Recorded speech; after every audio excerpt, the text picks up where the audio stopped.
to the Kombat Kiwi parlay, Kombat Kiwi prop hunting live stream. Brother Adam will be joining us in a moment. Camera has been not functional, and so we're just waiting for Brother Adam to fix his camera.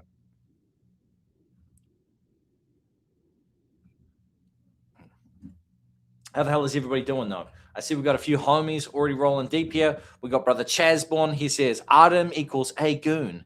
Amatatas to that T-shirt. I bet it looks like he's been eating ice cream all day on when it's 43 degrees out in the shade.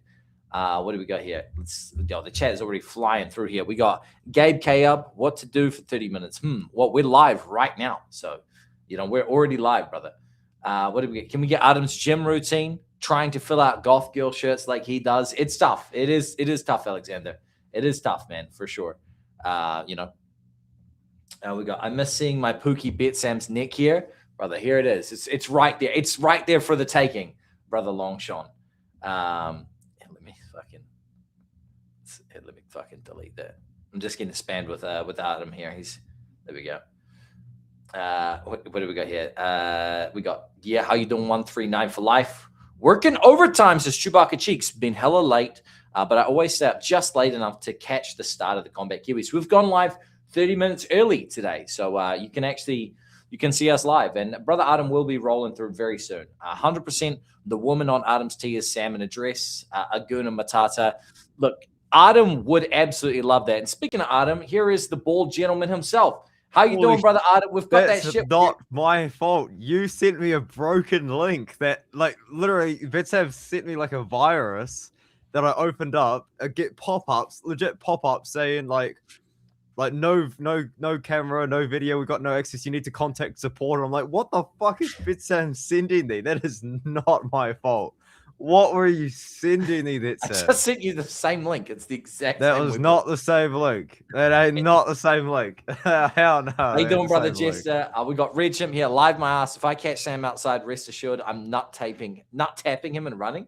Red Jim, I would maul you like a bear. I don't care how many weights you lift, brother. I would encapsulate you and I would chew your little head off. You understand me?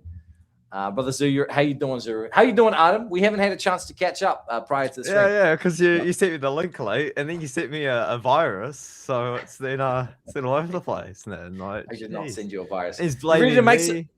You ready to make up some fucking money tonight? You ready to cash some shit? I'm ready to. We're continuing to chase losses. Yeah, no, that's good, man. If Douglas Rodrigues won, in the contender series, I would have been able to retire. I think you would not have been able to retire. I think you're severely underestimating what it takes to retire. Thank you for signing up for premium using your code Sam. Pays for itself, man. I appreciate the hell out of you. Should we do? Let's stay on track here and let's have a little look at what we did last week. We've got to get back from last week. Last week was embarrassing. I don't think it was that embarrassing, to be honest with you. I really don't. Embarrassing for me. When we talk about it, we got back-to-back oral by sub, right? That was our first little lick there. We took the oral by. You know what I'm going to do? I'm actually going to pull these up. I'm going to pull this up on so we can look at it. Have a visual aid here for the people, because that seems reasonable, right? I was physically upset after UFC 330 BetSam was how poorly we went. I don't think it was that poor, and I'm very open to discuss that with the people, and we can talk about it in sense of whether it was that poor or not. But what I'll do is I'll pull it up right now. Pop out a screen. Oh, honestly, Shanghai boys, me and BetSam are gonna cook up the most disgusting $25 to 5-figure parlay, and we're gonna be writing that shit live. It's gonna be unbelievable. Now I'm gonna start at the top here, right? We started with that make the big oral by sub, right? These are from the last stream that we gave out. Oral by obviously cooked that, right? And I don't feel that bad about that one because he was in the driver's seat for the vast majority of the fight. Ultimately gave up his neck there. It sucked, right? Now, he was also linked in the Kombat Kiwi parlay. He's one of Adam's legs there to win inside the distance. It is what it is. And it's not like either of us can kind of sit here and yell at the other one for anything that went on there because we both bottled it in multiple ways. We had that Ramiz Brahimaj by sub in round one. The thing about Ramiz Brahimaj is he got to his spot. We were both like, if he gets to his spot, that's the thing about Brahimaj. The thing about Brahimaj is if he didn't win in round 1, which he didn't, he was always going to lose. So it was like, oh well, like that's just how Brahima fights, you know. However, the fact that he was actually in control and then death gassed after controlling the whole round, like that cardio is shot. It's terrible. We also had a little flyer bet on the Trey Sangor sub in round 1. I just want to stop and say to the chat right now, Trey Sangor, it actually motivated me incredibly with the way that he took that flying knee at the end of the fight and then just said, I don't give a fuck on the mic. Said that he hasn't been watching pornography or smoking weed. Now, I'm not saying I stopped watching pornography, but you know, he did motivate me to go to the gym and do some other things. I got gassed up with the way that he took that, man. He took it like a champion. It just showed where his mindset was at. You know, he literally lost his bottom row of teeth and he said, it'll be all right, you know. Be all right. I don't give a fuck. It will not be all right. Young Artem has to live with no fucking. Anybody that knows anything about dentistry and teeth knows that was not okay. And Trey Sangor didn't understand the severity of what just took place. Oh God, no! I feel the worst. How much about it's going to cost him to if he doesn't have. He definitely could have just put his guard up and not lost his bottom row of teeth, but he tried to entertain the crowd, and so he's throwing a punch instead of defending that flying knee. Kind of crazy stuff there. Dante Johnson KO in round 1 there at plus 325. Look, I just want to say once again, I did put a unit on Eric McConaughey, but Eric McConaughey was kind of whooping that ass right up until he got knocked out. Like, and that's just one of those things, man, where like fist fighting is like that, where it's like, you know, you can be winning a fight up until the final seconds, like in Dana White's Contender Series with Kike Brito and Fazil. You know, you can be winning right up until you're not, and then you're just seeing Brito. Hey, that's not true. Brito was up 2-0 on 2 judges' scorecards. That's it. He was cruising. He was 1-1 to anyone with a pair of eyes. Is the reality though? It was 1-1. Round 2 was different. If you only valued the last 30 seconds of round 2. I would go as far as to say that if he didn't finish him in that sequence, he was going on to lose that fight. And I picked him and bet him, and you know, I gave him out to the people as a premium lay. I don't think he was going to win that fight if he didn't knock him out in that sequence. He was in desperation mode with the way that he was loading up. If you, from a boxing standpoint, how good was that punch he threw? I would give it a 0 out of 10. I can't believe it landed. I watched that fight so many times. He threw it from the back toe all the way. that knockout has netted me. I mean, a great motivation to continue living. I'll be honest, and like I can't believe it landed. The more and more I watch it, I watch Fazil just stand there and just like, how did you not see this coming? How did he not see it coming? Because Brito pumped it. Like, here's the thing, right? If the left hook was the one that landed, because he pumped fake the left and then he threw the left and missed, and then threw the right. But if it was that left that landed, it's like, okay, like he just fell for the pump fake. But he saw the left, he saw him load up the right the whole time and just stood there. But he wasn't going to get finished in the 3rd round. I think Puzzle was too gassed as well himself. So I think Brito was chilling, cruising to a decision. I think, well, it's in retrospect once you know the judges' scorecards. I had him losing that 2nd round, that I had him going on to be the less fresh man in the 3rd. Anyway, it's apples to apples. Brito's fought so many 5-round fights. I think he was chilling, but anyways. Yeah. Don't disrespect my goat, okay? You act like I was on the Fazil side. I've been glazing Brito. I gave him out to 4,500 people to bet on. I mean, I definitely. I don't think that's how much I've glazed Brito, maybe for like 4 years. Oh, yeah. It was one of the best days of my life. Speaking of glaze and Adam being on somebody, here, Eduardo Henrique mini line here. This was another play we gave it. I thought he looked incredible until he didn't. Good one, and then he gassed. I thought he looked so good until he didn't. You know what I mean? Then we had Joe Alvarez. Like, Joe Alvarez just looked trash. Joe Alvarez looked like he didn't want to be there. I don't really know how else to say it. He looked like he didn't want to be there. Looked like he didn't really want to get into a fist fight. He kind of started to try right at the end of the fight, and it was already too late. Then we had Rivovic. He was laughing about it. No. This was a crispy one here. We had that Barboza under 1.5 rounds and the Barboza by KO in round 2. Both of those hit. I gave out the round 2 to start on my live stream, and holy shit, was I sweating that. I was like, just run, Barboza. I was like, just keep moving. You're lucky you had Sleepy Herb. You're lucky you had Sleepy Herb. And I'm lucky they didn't stop it between rounds with that giant gash on his that too. They gave him a warrior's death, I guess. It had Abdul Malik Stoltzfus under 1.5 rounds and Abdul Malik by KO in round 1. I just have to say it, guys. He's just a fraud. Like, there's no other way to put it. Malik is actually just a fraud at this point. For me once, shame on me. For me twice, it's a shame on Abdul Malik at this point. Speaking of frauds, Muhammad Ali, give me your genetics, because you put me in that body, I'm a world champion, bro. I'm telling you right now, I'm a world champion. Here's the thing. Here's the crazy thing. He is a world champion. He is a world champion in Brazilian Jiu-Jitsu and does not shoot takedowns. He was in on a double leg and then backed out of it when he was getting that ass whooped. As soon as I saw the fight and realized he wasn't shooting a takedown, I knew. Yeah, I think he did too. I think he's either got a humiliation fetish or he bet. Yeah. It was weird anyway, dude. Anyway, I didn't have much skin on that fight because I just did not have any confidence in Ali at all. So, a Mog of the week. Well, my Mog of the week was Jalen Turner. Mog of the week 4-0 right now, guys. I started Mog of the week.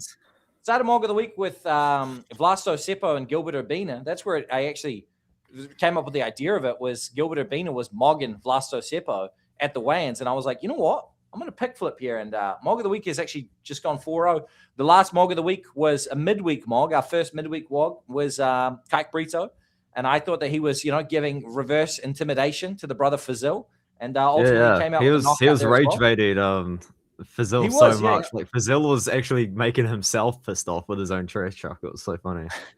So we got that Jalen Turner in round 1. Now the Jen Robertson fight to end by sub and Mackenzie KO in round 4. It is what it is. I think both of those fighters had opportunities to hunt for a sub. It kind of ended up being a bit more positional than it was submission attacks, a lot of it. In different situations, that fight ends in a sub. And this one here, Islam Makhachev inside the distance and Islam Makhachev by sub in round 1. I truly believed that he was going to finish Ian Gary. And so I was upset by the fact that this one didn't was hit. such a boring fight. The rest of the board, I was not bored at all. I was worried. I was stressed. I think it's worse. I think it's something you can take away from Makachev's legacy. Not gonna lie, it's so dead. Do you know what you needed to have, Adam? You need to have $3,000 riding on Islam Makhachev. Then you would have been locked in like I was. Then you would have been. How much did you have on the KO stuff though? Did you net profit in the end? I profited. I definitely profited. I had roughly 450 New Zealand on the inside the distance. But did you see my parlay? I had him to get takedowns in 1, 2, 3, 4, 5 and win by decision. It was 8-1. No, for him. Did he hit it? Yeah, he hit that shit. Narrowly. He narrowly hit that. There were a few rounds where just a takedown in every round. See, I'm not allowed to bet on takedowns. I'm not allowed to bet same game multis. I'm not allowed to bet the betcha boost. All right, to catch up with chat here, we got Zuru. I'm not allowed to bet on women's basketball. We're staring down the barrel of $500 loss if it wasn't for that KO. You pulled that one out your back pocket. Staring down the barrel of a $2,500 lost Zero if he didn't hit that KO, which is why I said it increased my motivation to live that he hit it. I'm going to be honest. It would have been some dark days in my life, I'll tell you, if he didn't get that KO. Speaking of dark days, Adam's getting locked in my garage in approximately 1 week. He's flying up 1 week. He's flying up in 1 week to my house, and he's going to come stay in the garage, and we are going to watch fights together. I've got a little chair here. No, I've got a full-size chair, but I have a smaller chair just here for Adam to sit at. I get to be in Gary in the Islam Makhachev. I don't know how this is going to work, but basically my plan is I'm going to push my entire setup about a half a meter, and we'll just post up like this, just be side by side. The sound is the only thing that I'm a little bit worried about. I don't know if I can run 2 pairs of headphones through my system. I'm not sure. So we might have to run like splitter and just either swear. Oh, because you've got Bluetooth. Can you? It's plugged. It's plugged. Let's get a splitter then. PB Tech splitter. In fact, I actually think I own one. Ah, there you go. Tech guy Adam on with this one. I will investigate. Whoever told me Ali was going to win, I said he should win based off his physique I also alone. said he was going to win, but I didn't have much money on Ali, thankfully. I didn't have many parlays, thank God. But you know who I did have in parlays? BetSam, Douglas Rodrigues. Yeah, oh man, I tell you what, you're going to get your money back. What are you shaking the hell out of your system for? Chill out with those legs. I'm angry. I'm angry that Trent Miller is going to lose every single UFC fight that he has. I'm just going to go out there and say that. Now, I don't know who they're going to match him up. That's not a hot take. That guy is going to lose every UFC fight they put him in. That's what I'm saying. You're gonna get your money back betting against him. I will. There's a little muscle hamster who is not very good at fighting. And if you saw him, he is also breaking down. His body is falling apart on him. I'm telling you right now. I thought we got it in the first minute too. I was the come down, the high of the the KO prop hit to the god. Oh, Shout out to Trent Miller Willowbank. figured I used to live in Willowbank. Yeah, I actually did. I used to live in Willowbank. This is in Dunedin. Shout out that. All right, Trent Miller sucks. I do agree. All right, now let's get back on track here. Let's get back on track. We're gonna brush off. But I want to talk about Shanghai real quick, though, BetSam. Lawrence Louis is fighting in Shanghai. Is that exciting? Yeah. You know what else happened? Maheshate has been re-signed to the UFC to replace Tayalaki Naraji on Road to UFC. We will be streaming Road to UFC. I would like it to be on my channel, but I might have to negotiate that one with BetSam off stream. Yeah, we can talk about that later. Anyway, let's get into this fight card. Just doesn't want to talk about Shanghai. He just hates the Shanghai card, I guess. We can talk about Shanghai at the end if we have Oh my time. god, he's using UFC. Oh god. Oh god. Oh god. I think it's got it. No, we won't use UFC. It's Tapology. Yeah, there we go. Okay, let's all. To be fair, I think they might actually have the right bout order, but they probably don't have the short notice fights, which is the funny thought. The issue, yeah. All right, let's get into this. First fight of the night, we have Chanel Dye, Elise Reed. I don't want to waste too much time on this, so first off, I think we're both picking. We're both picking the girl here, Chanel Dye, right? We're both picking Chanel Dye. We're picking her to win by knockout, or no? Yeah. Yeah, we're okay with that. Oh, is that Jacob Lyons 606? Hey, stay focused, all right? Adam, stop reading the chat. We got brother Jacob. We got brother Jacob here. It's a donation. You want me to ignore the donation? Seeing as you want to read it, give him your best Australian pronunciation of his super chat there. Go on, brother. Throw another shrimp on the barbie, mate. Fuck the stingrays. I really got into the Pirates in here. Throw another shrimp on the barbie, mate. Get another shrimp on that barbie, mate. I got this. All right, I got this. Hey, Jonesy, throw another shrimp on the barbie, mate. Yeah, fuck the stingrays. Thank you for the 20 spot, brother Jacob. First donation of the stream. Thank you, JT. I hope you guys had a great stream today. I didn't mention Cat much of it because I was at work, but we here now. We out here. Chanel Dyer by KO is going to be my pick for this one. Basically, it comes down to the fact that we've seen Elise Reed KO'd by none other than Sijara Eubanks, who is absolute cheeks.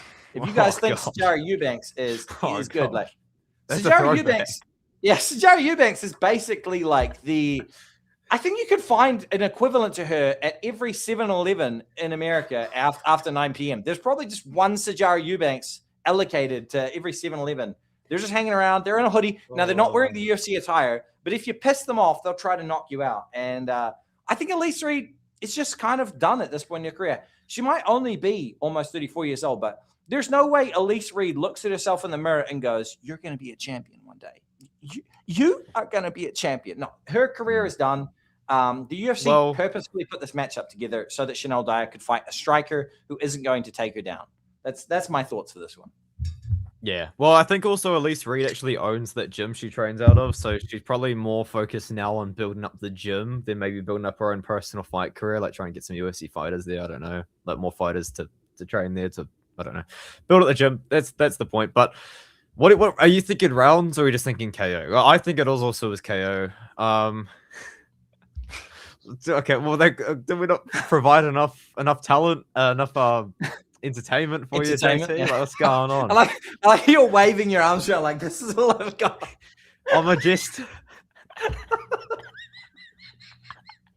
the composure's gone. We're not doing too well on this. JT, please let us keep the $20, please. Also, I don't know if the brother Alexander is in here, but if he is, we have negotiated. We were going to do the world's hottest chip challenge, and I basically looked it up and thought, I'm not doing that. And I wasn't going to leave Adam alone to do that. So what I've done is I've ordered a challenge box of hot sauces from the city that Adam's actually from. And what we're going to do is we're going to eat spicy chicken, and we're going to dab it into each one in there chronologically in the order of heat. So we're going to start off with the nice, just a little, light one, maybe like a barbecue with a little tang. It's going to go to kind of like a spicy sweet chili. And we're going to build up to the Lizard Exploser. It is literally called the Lizard exposer.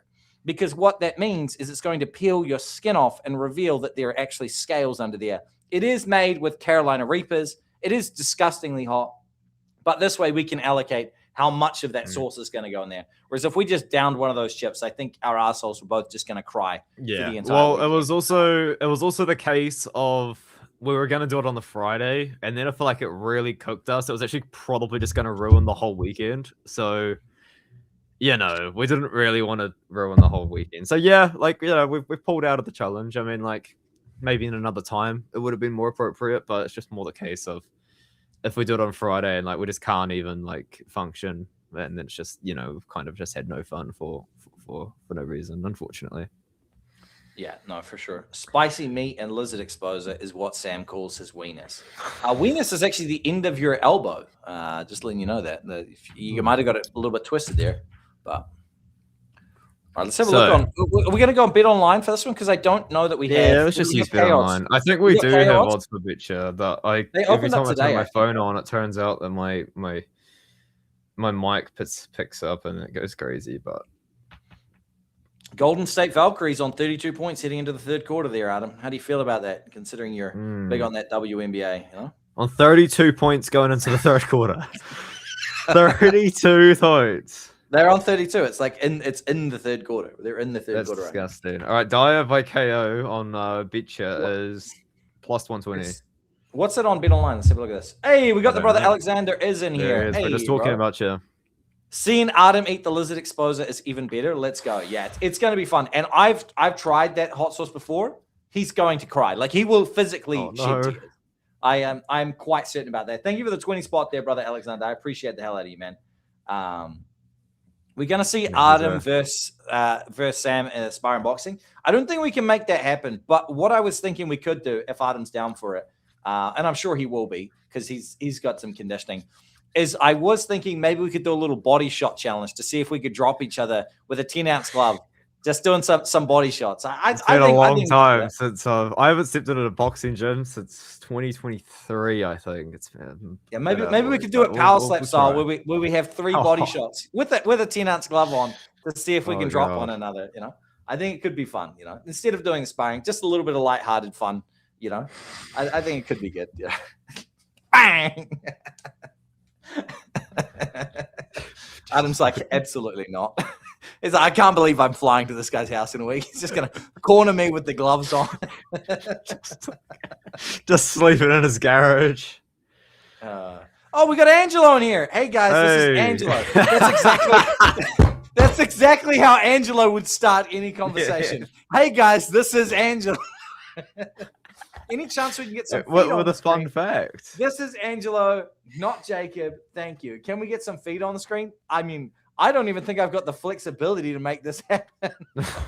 The problem is if I try and put my feet up, I feel like I'd end up just like kicking just revealing far too much. Adam doesn't wear pants for these streams, guys. He just likes to let the air out. He thinks best with the junk hanging out there. Thank you for joining the stream there, brother Angelo. That's definitely not Jacob. Definitely Angelo that was requesting feet there. So you said, what was it on Bet Online, or you didn't look it up? No, I didn't look it up. No, I'll pull it up right now. I'm chilling. We I got also lost all of my money on Bet Online, so I'm not checking that website at the moment. All of your money, even the money that I helped you make on table tennis. That's terrible. This is actually disgruntling news. Are you going to have money to bet with when you come up? Otherwise, I might have to loan you some when you get up here. You know, some loaned cash from the UFC 330 was disastrous. That's it. I might have to loan you some fucking money. As you can see here on Bet Online, Chanel Dyer by No, I'm fine. I'm fine financially. I just don't have anything in Bet Online. But no, if you saw my Twitter, BetSam, you would have seen that. Me and you were very heavy on our boy Rito. Kike Brito. All right. Now, Chanel Dyer by KO. You want to write that down at plus 120? Because we both know we're both going to be betting at plus 120. I'm going to bet on plus 120. Yeah, well, we're going to bet on it. I'm not going to hunt rounds for it. I'm really not. I think it would be after the second round if it hits. And I would say the odds are not amazing odds, so don't load up on this because I think this is like it's probably about 50-50 whether she gets it or goes to decision. You know, an individual has got better method rounds than us. Who does?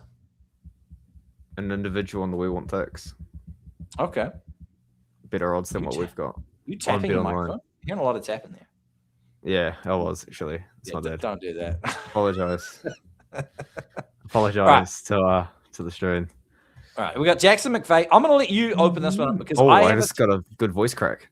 I have a take on this one that is not exactly conventional, but yeah, you open this one up and we'll see how you're going with this one. I think McVeigh finishes him in the first round. Oh, that's what I was going to say. How's that not a conventional take? Because McVeigh only has first round wins. I thought the entire public was on Wes Schultz, were they not? McVeigh has 7 wins. All 7 wins are in the first round. Oh, okay. 72% of the public is on. Okay, all right. Well, and it could be by knockout or it could be by submission on a takedown attempt, like a guillotine or a Das, like he did against Demars, or it could be a knockout. But yeah, I think he finishes. So I don't think. Listen, I don't care that he beat Ben Johnston. Here's the thing about Ben Johnston, guys. That fight. No, Ben Johnston beat himself in that fight. That's what happened. No. You gotta let me finish. That fight was originally supposed to be Wes Schultz versus Darcy Vendy, and then Darcy Vendy injured himself. So Ben Johnston come out of retirement and fought for the first time in 2 years and was about to beat Wes Schultz before he death gassed because he's not an active MMA fighter. He was retired and saved the fight. Yeah, because he's Darcy Vendy's coach. Yeah. He's a full-time coach at this point. Yes. Yeah, no, for sure. He's not even a fighter, and Wes Schultz was losing to it. By the way, Adam, in more serious news, because we are locked in, I have picked my NBA team for this year that I'm going to be supporting. Ooh, okay. And I'm not a guy that keeps up with drafts and things like this, guys, but I am an NBA enjoyer. I'm a casual NBA enjoyer. I realized that LeBron, GOAT James, and Jaylen Brown are going to be on the same team. Mm-hmm. I love Jaylen Brown. And I get shit for loving Jaylen Brown, but I love Jaylen Brown. So I'm a Sixers. I'm Team Sixers this year. I love it. I like it. I'm Team Sixers. I'm going to be making videos about the Sixers this year. That's the announcement there. I'll be doing it. Yeah, I like that. There you go. No, that's a good team to support because, it's not super bandwagony to the point where you're just, becoming an OKC Thunder fan, but also, you get to be a bronzexual. You get to watch VJ Edgecombe. VJ Edgecombe will probably become, one of your favorite players by the end of the year. Tyrese Maxey as well. Oh, yeah, VJ's there. That's right. Yeah, Tyrese Maxey's on that team. You got Joel Embiid when he's healthy. Yeah, it's a good team.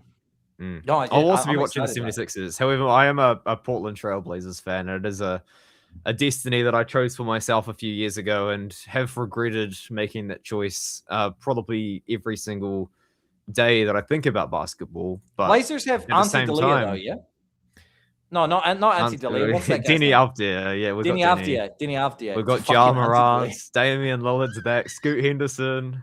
No, he's a demon though. That guy, Denny Avdia. He's a demon. That guy. Yeah, I wouldn't use that terminology regarding Denny Avdia. If you're using the term demon in Nikola Jokic or anybody that draws fouls, but Denny Avdia is not a good example to call him a demon because he is. Potential political implications regarding that. But definitely Angelo. Hey guys, it's Angelo again. The Pacers are the best team in the NBA by far. I'm glad that we've figured out that it's definitely Angelo. And Halliburton's coming back. So Pacers in 4, guys. Pace. Shit, man, they deserve to win that chip, but damn. Hallie's back. The Eastern Conference is going to be a bloodbath this year, man. But no, I'm a Portland troll. I just can't stop supporting the Blazers, man. You choose a team and you're stuck with them, so it's like a blood pact. But anyway, are we locking in McVeigh round 1?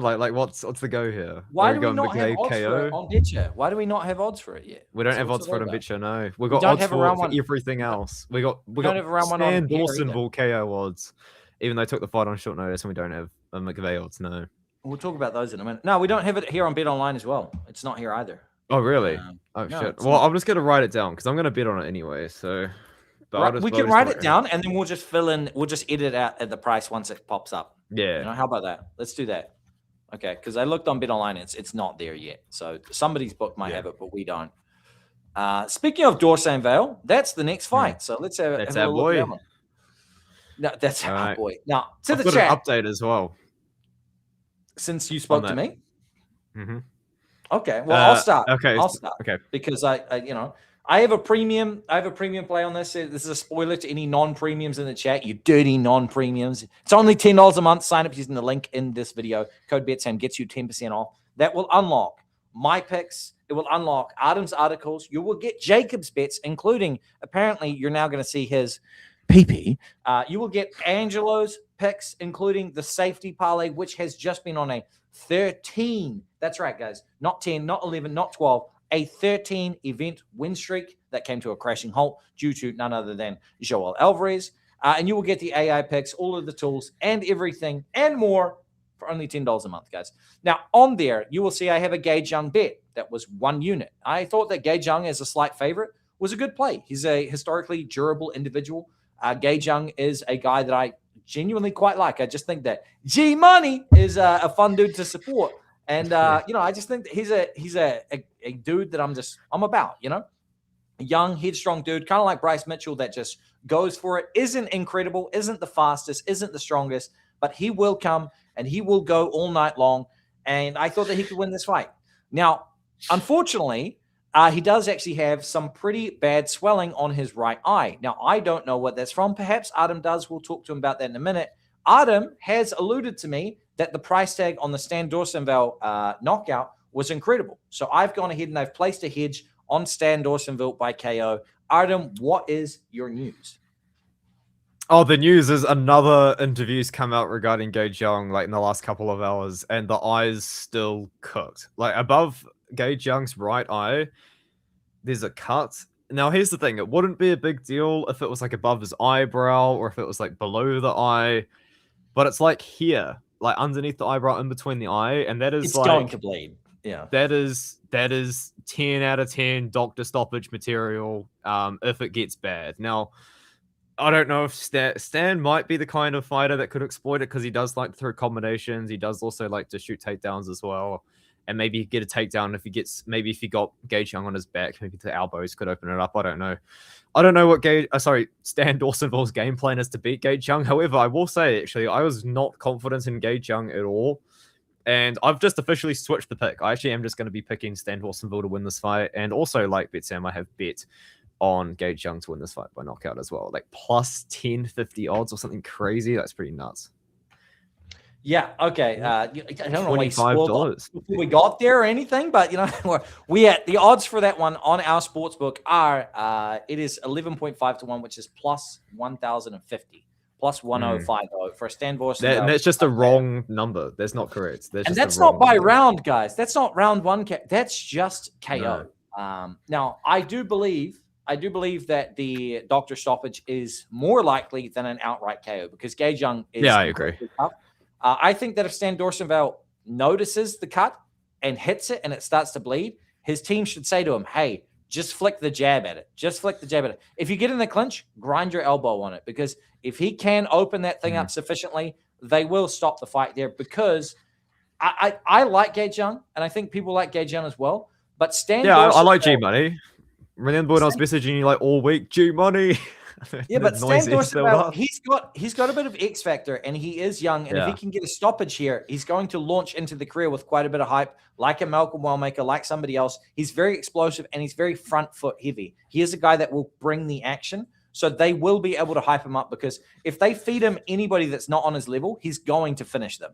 That's the type of fighter he is. I was impressed with his tape, but I was betting Gage Young based off of the durability and the overall skill set that we've seen from him. I will say this as well. If you take away the Thiago Moises win from Gage Young, Stan Dorsenville's win over Dan Holt is the best win out of these two guys, I think. I think Stan Dorsenville, aside from the Moises fight, in your opinion. In my opinion, yeah. I think that Dan Holt is a better fighter than Mahashate and then any of the other regional guys that Gage Young beat on the regional scene. That's my opinion. Like, but I was going to pick Gage Young by decision, and then the cut wasn't enough to sway me. Oh well, they're onto it. They see what we're doing. It's down to plus Yeah. 700 on here. Yeah. I've got $100, which is a half a unit on I've Stan got Dawson. 50 myself, which I guess is half a unit for me now. I don't know. We're coming up with a unit system. The amount of people that have told me that Look at I this. need to do a unit Stan system Dawson is for crazy. oh, no, that's submission. That's submission. What is Stan Dawson about? Round 1 KO. Why is the submission such a like more Round one likely KO than the KO though? I don't think he's gonna I submit. mean, if Kill and Salkill didn't submit Cage Young, why do they Yeah. think he's going to? That doesn't make sense. Bizarre. I think it would have to be a KO. All right. Now, speaking of KOs, let's go over to see my brother, Marcio Barbosa, taking on Ryan Kusei. Adam, you might be more connected to the regional scene in this one. I did actually watch 2 fights of Ryan Kusei. I thought this dude was decent, but for me to believe that he was going to have any like long-term success in this fight, I would have liked to have seen him have more control time. He has good takedowns and good takedown entries, but he lets people get back up. And that's my issue with him in this fight is I think he will take down Marcio Barbosa, but I don't think he's going to keep him there. And I think Marcio Barbosa eventually KOs him. I'm not so sold on it being in the first round, but I do believe it is under 1.5 rounds. What's your take on it, bro?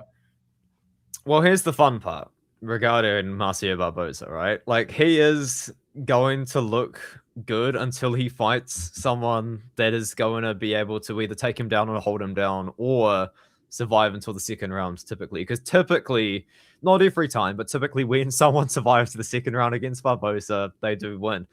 Now, the thing about Kusei is that he will wrestle, like he will shoot takedowns. But the problem with Kusei is he hasn't shown the ability to be able to take somebody down and then hold them down for long periods of time.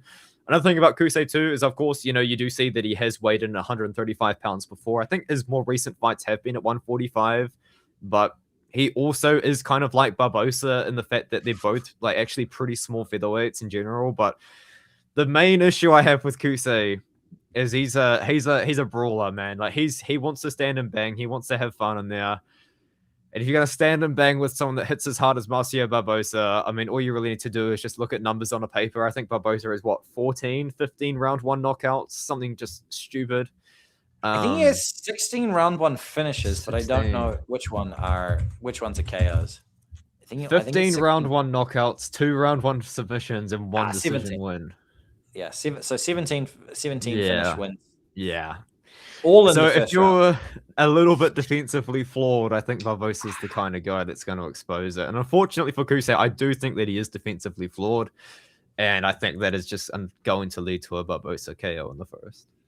Also, decent losses on the Barbosa side. I mean, one of those is Gabriel Santos, which, by the way, where is Gabriel Santos? He won the first round.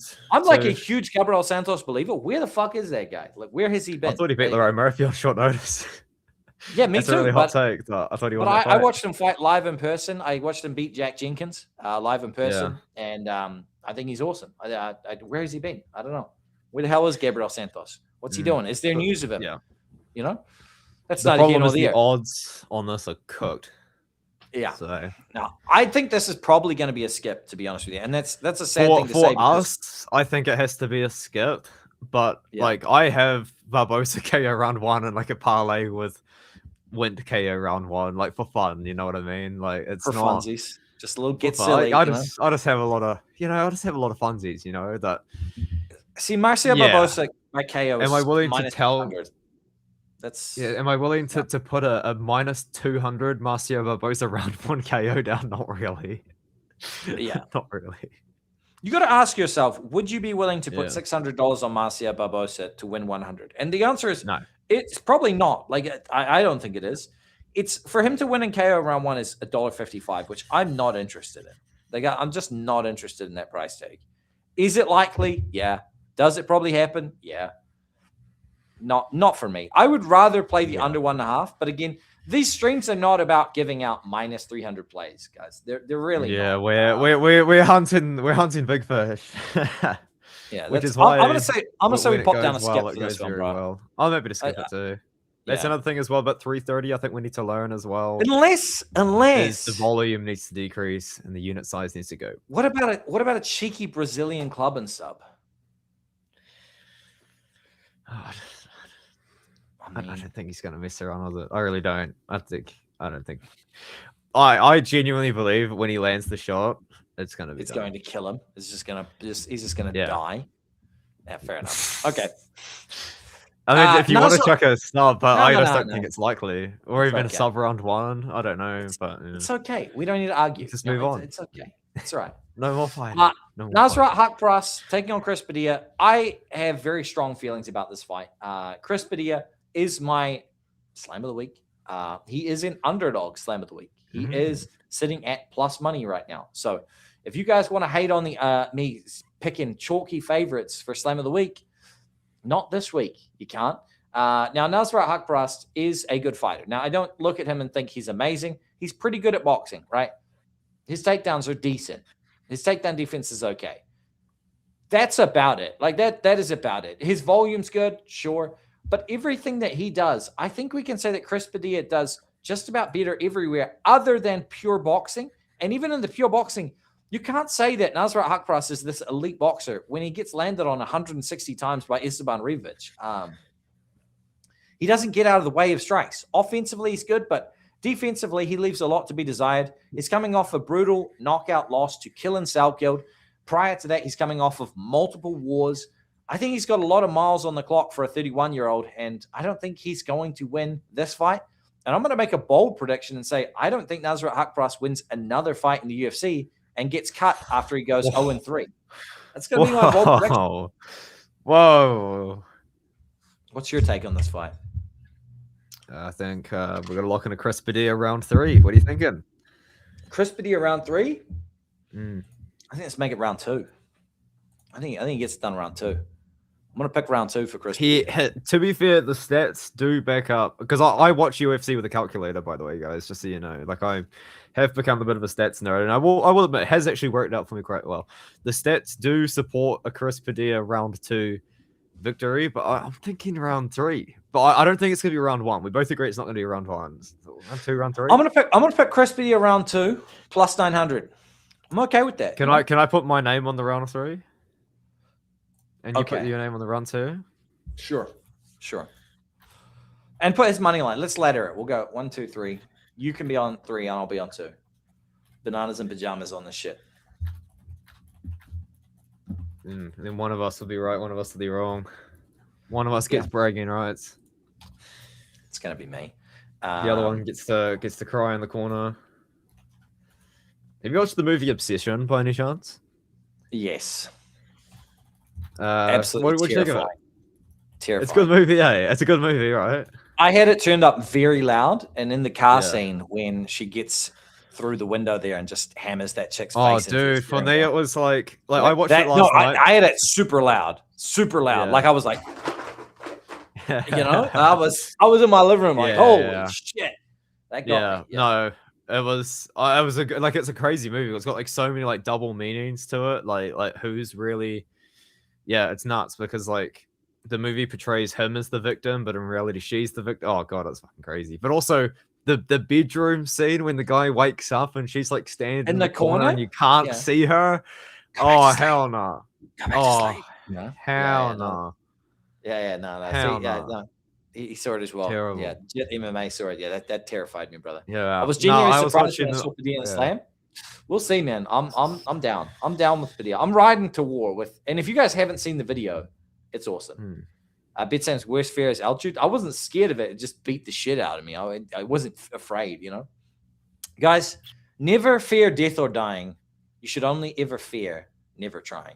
Right? That's what I'm saying. So great words to live by from BetSam there. But yeah, no, I watched Obsession last night all by myself. Like a big boy that has no lady in his life, I'll sort you out, Adam. Right? It's okay. When you come, I got you. I can hook you up. All right, I got you. All right. I know a lady. Right, she got you, bro. All right, that's him. We'll hook it up. Is she Manchester Street Thursday night type of girl, or? I mean, I haven't found her yet, but like, I've got a week. I mean, I can find somebody. I can put something together. I can slap a few things together in a week. We can get. Only 2 things scare me, and that's violent prison ass rape. I mean, that sounds like one thing.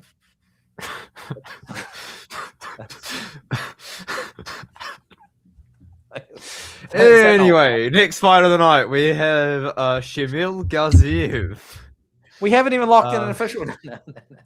Yes, we have. We're locked in 3 fights. We layer caked it. I'm just teasing you. All right, brother. All right. Shamil Gaziev, Shamil the Meal Deal. Who are you picking on this one? I don't even think we've discussed it. All right. You go. You start. The funny thing is about me, right, is it seems like the public's on Njoku, and Say that again. It seems like everyone's on Njoku, but I actually am picking Gaziev to win this fight. Njoku? Njoku, yeah.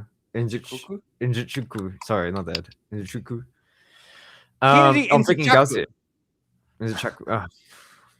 Kennedy. Anyways, listen.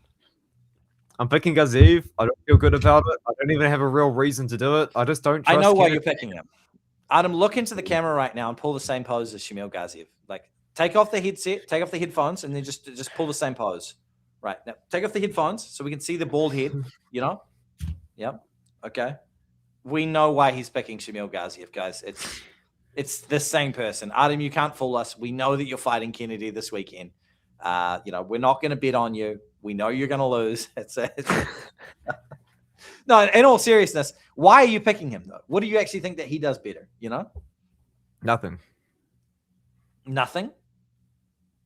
I think Kennedy and Njoku sucks, okay? And you guys might be like... Which is why I'm picking Gaziev. I don't trust Kennedy at all. I can't trust him with anything. I couldn't trust Kennedy let me tell you. To not get knocked out by a gust of wind. I'm Now, knocking him out right now. He's out cold. He's unconscious. I think Kennedy sucks, right? I'm going to open with that. I do think that Kennedy sucks. Now, on the other side, though, you've got Shamil Gaziev, who looks fatter every time that we've seen him in the UFC. He literally looks fatter every single time we've seen him. Disgusting human. He's almost 37 years old, and he just took career-changing damage from Brando Pericic. And if you don't think that he took career-changing damage from Brando Pericic, I challenge you to get hit by that guy. I promise you, Brando Pericic hits incredibly hard, and Shamil Gaziev ate a hell of a lot of clean shots from him. And you might think, oh, that means his chin's going to be good for that one. He still ended up getting finished in that fight. He got finished in the fight before that one. Now he's coming in here. This isn't a fight over in Abu Dhabi, right? He doesn't have home turf advantage. He's probably going to be flying in a little late. Kennedy and Njoku on the other side, something that I do like about him, he is now a coach. He is now an MMA coach. Who does he coach? It's children. He is coaching children. Now, you might think, what is BetSam smoking here right now? But when you enter your coaching phase, whether it's a fighter or something, you have to start going over the repetitions of basic techniques, right? Kennedy is going to be sitting there with children and people that are, young people in his gym, and he's going to be showing them, here's how to throw a jab, okay? Here's how we duck. Here's how we weave. And if he can just do the basic stuff that he's going to teach to a 5-year-old class, he can beat Shamil Gaziev. And you guys might think that's a crazy take. But if you go back and you do the tape study, like your boy BetSam did with the Brando Pericic fight, the only reason that fight looked even remotely close is because Pericic has that dog complex in him, and he chose to brawl. If Pericic fought like other members of the CKB party, and he just went around the outside of the octagon, he still would have knocked out Shamil Gaziev. It might have taken a few minutes longer, but it would have been clean technique, pop and move, and he would have had the speed advantage throughout the fight, and he still would have knocked out Shamil Gaziev. That fight only looked competitive because of Brando choosing to brawl. What do you got, bro? Or Adam's out of here. He's off for a goon session. We'll see him soon. I'm picking Kennedy and Njoku. I was absolutely shocked when I saw that he was an underdog there. Chevy's down to oil up Adam. $2 donation from the brother Chevy. Oil be seeing you tonight, Adam, he says. Yeah, getting them layered up. I'll catch up with the chat right now. I haven't been reading enough chat here. We got the brother, the only Godfather, Sam the Goat. How you doing, brother? Let's go. How you doing, Davis Mills? How you doing? I completely agree, but Kennedy will find a way to lose. I hope not. I really hope not. If Kennedy and Spivak just spam a jab and a leg kick, they win. That's all we need from him. And I think he's the better wrestler too. I really do. I was surprised Gaziev's chin held up as long as it did versus Brando. You and me both, brother. I think he ate some serious shit right there. I think he did, I put good money on him when he was a heavier dog. Yeah, I mean, I think if you're betting Shamil Gaziev, just bet round one. Like, just bet round one. You know? Assalamualaikum, brother Sam. How you doing, brother Davis Mills? Assalamualaikum, bing bing bong. Is that what you say back to people? I don't know. Don't trust these idiots. Okay, thank you for the kind words there, brother. Nervous about Padilla, man. Okay, you keep your nerves to yourself there, buddy. Now, Adam, let's have a look at the betting odds, the props for these ones, right? That's another fun part. I'm just not that interested in this fight, man. Like, you getting something out the air fryer? What was going on over there? You know? No. My flatmate was knocking on my door. What do you think about a Kennedy Nzechukwu round one at plus 450? He's not aggressive enough to do it though. Like, he just doesn't really do anything. Do you really think that Gaziev's chin is going to be that dusty? I think Kennedy Nzechukwu physically has the capabilities to knock out any 265-pounder if he lands clean. And I think Gaziev will be there to be hit. But the Buchecha knocked out Alberg. So bad. Yeah, but you got to understand, Adam, is that Buchecha is a world-level Brazilian jiu-jitsu athlete who, when he started to get ground and pound, did what? He folded Kennedy Nzechukwu up into weird positions where he couldn't get landed on, where the ref would say, ear, and he was like, well, the only thing I've got here is the back of the head, ref. That's all I can hit, you know? So it played out in a weird manner, the Marcus Buchecha fight I'm talking about there, but make no mistake about it, the dangerous man in there was Kennedy Nzechukwu. I'm willing to chuck it down. I will put it down. I just don't know. What about the under in this fight? Because if Gaziev wins, I think you'll agree it's under 1.5 rounds. It's right? in the first. It has to be in the first round as well. Why don't we just hit the under 1.5 and hope for violence? There you go. Okay. There you go. I'm down with that. Do you want to still chuck the Nzech? Yeah, put down that Kennedy Nzechukwu round one. You can put my name next to it. That's a good shout out.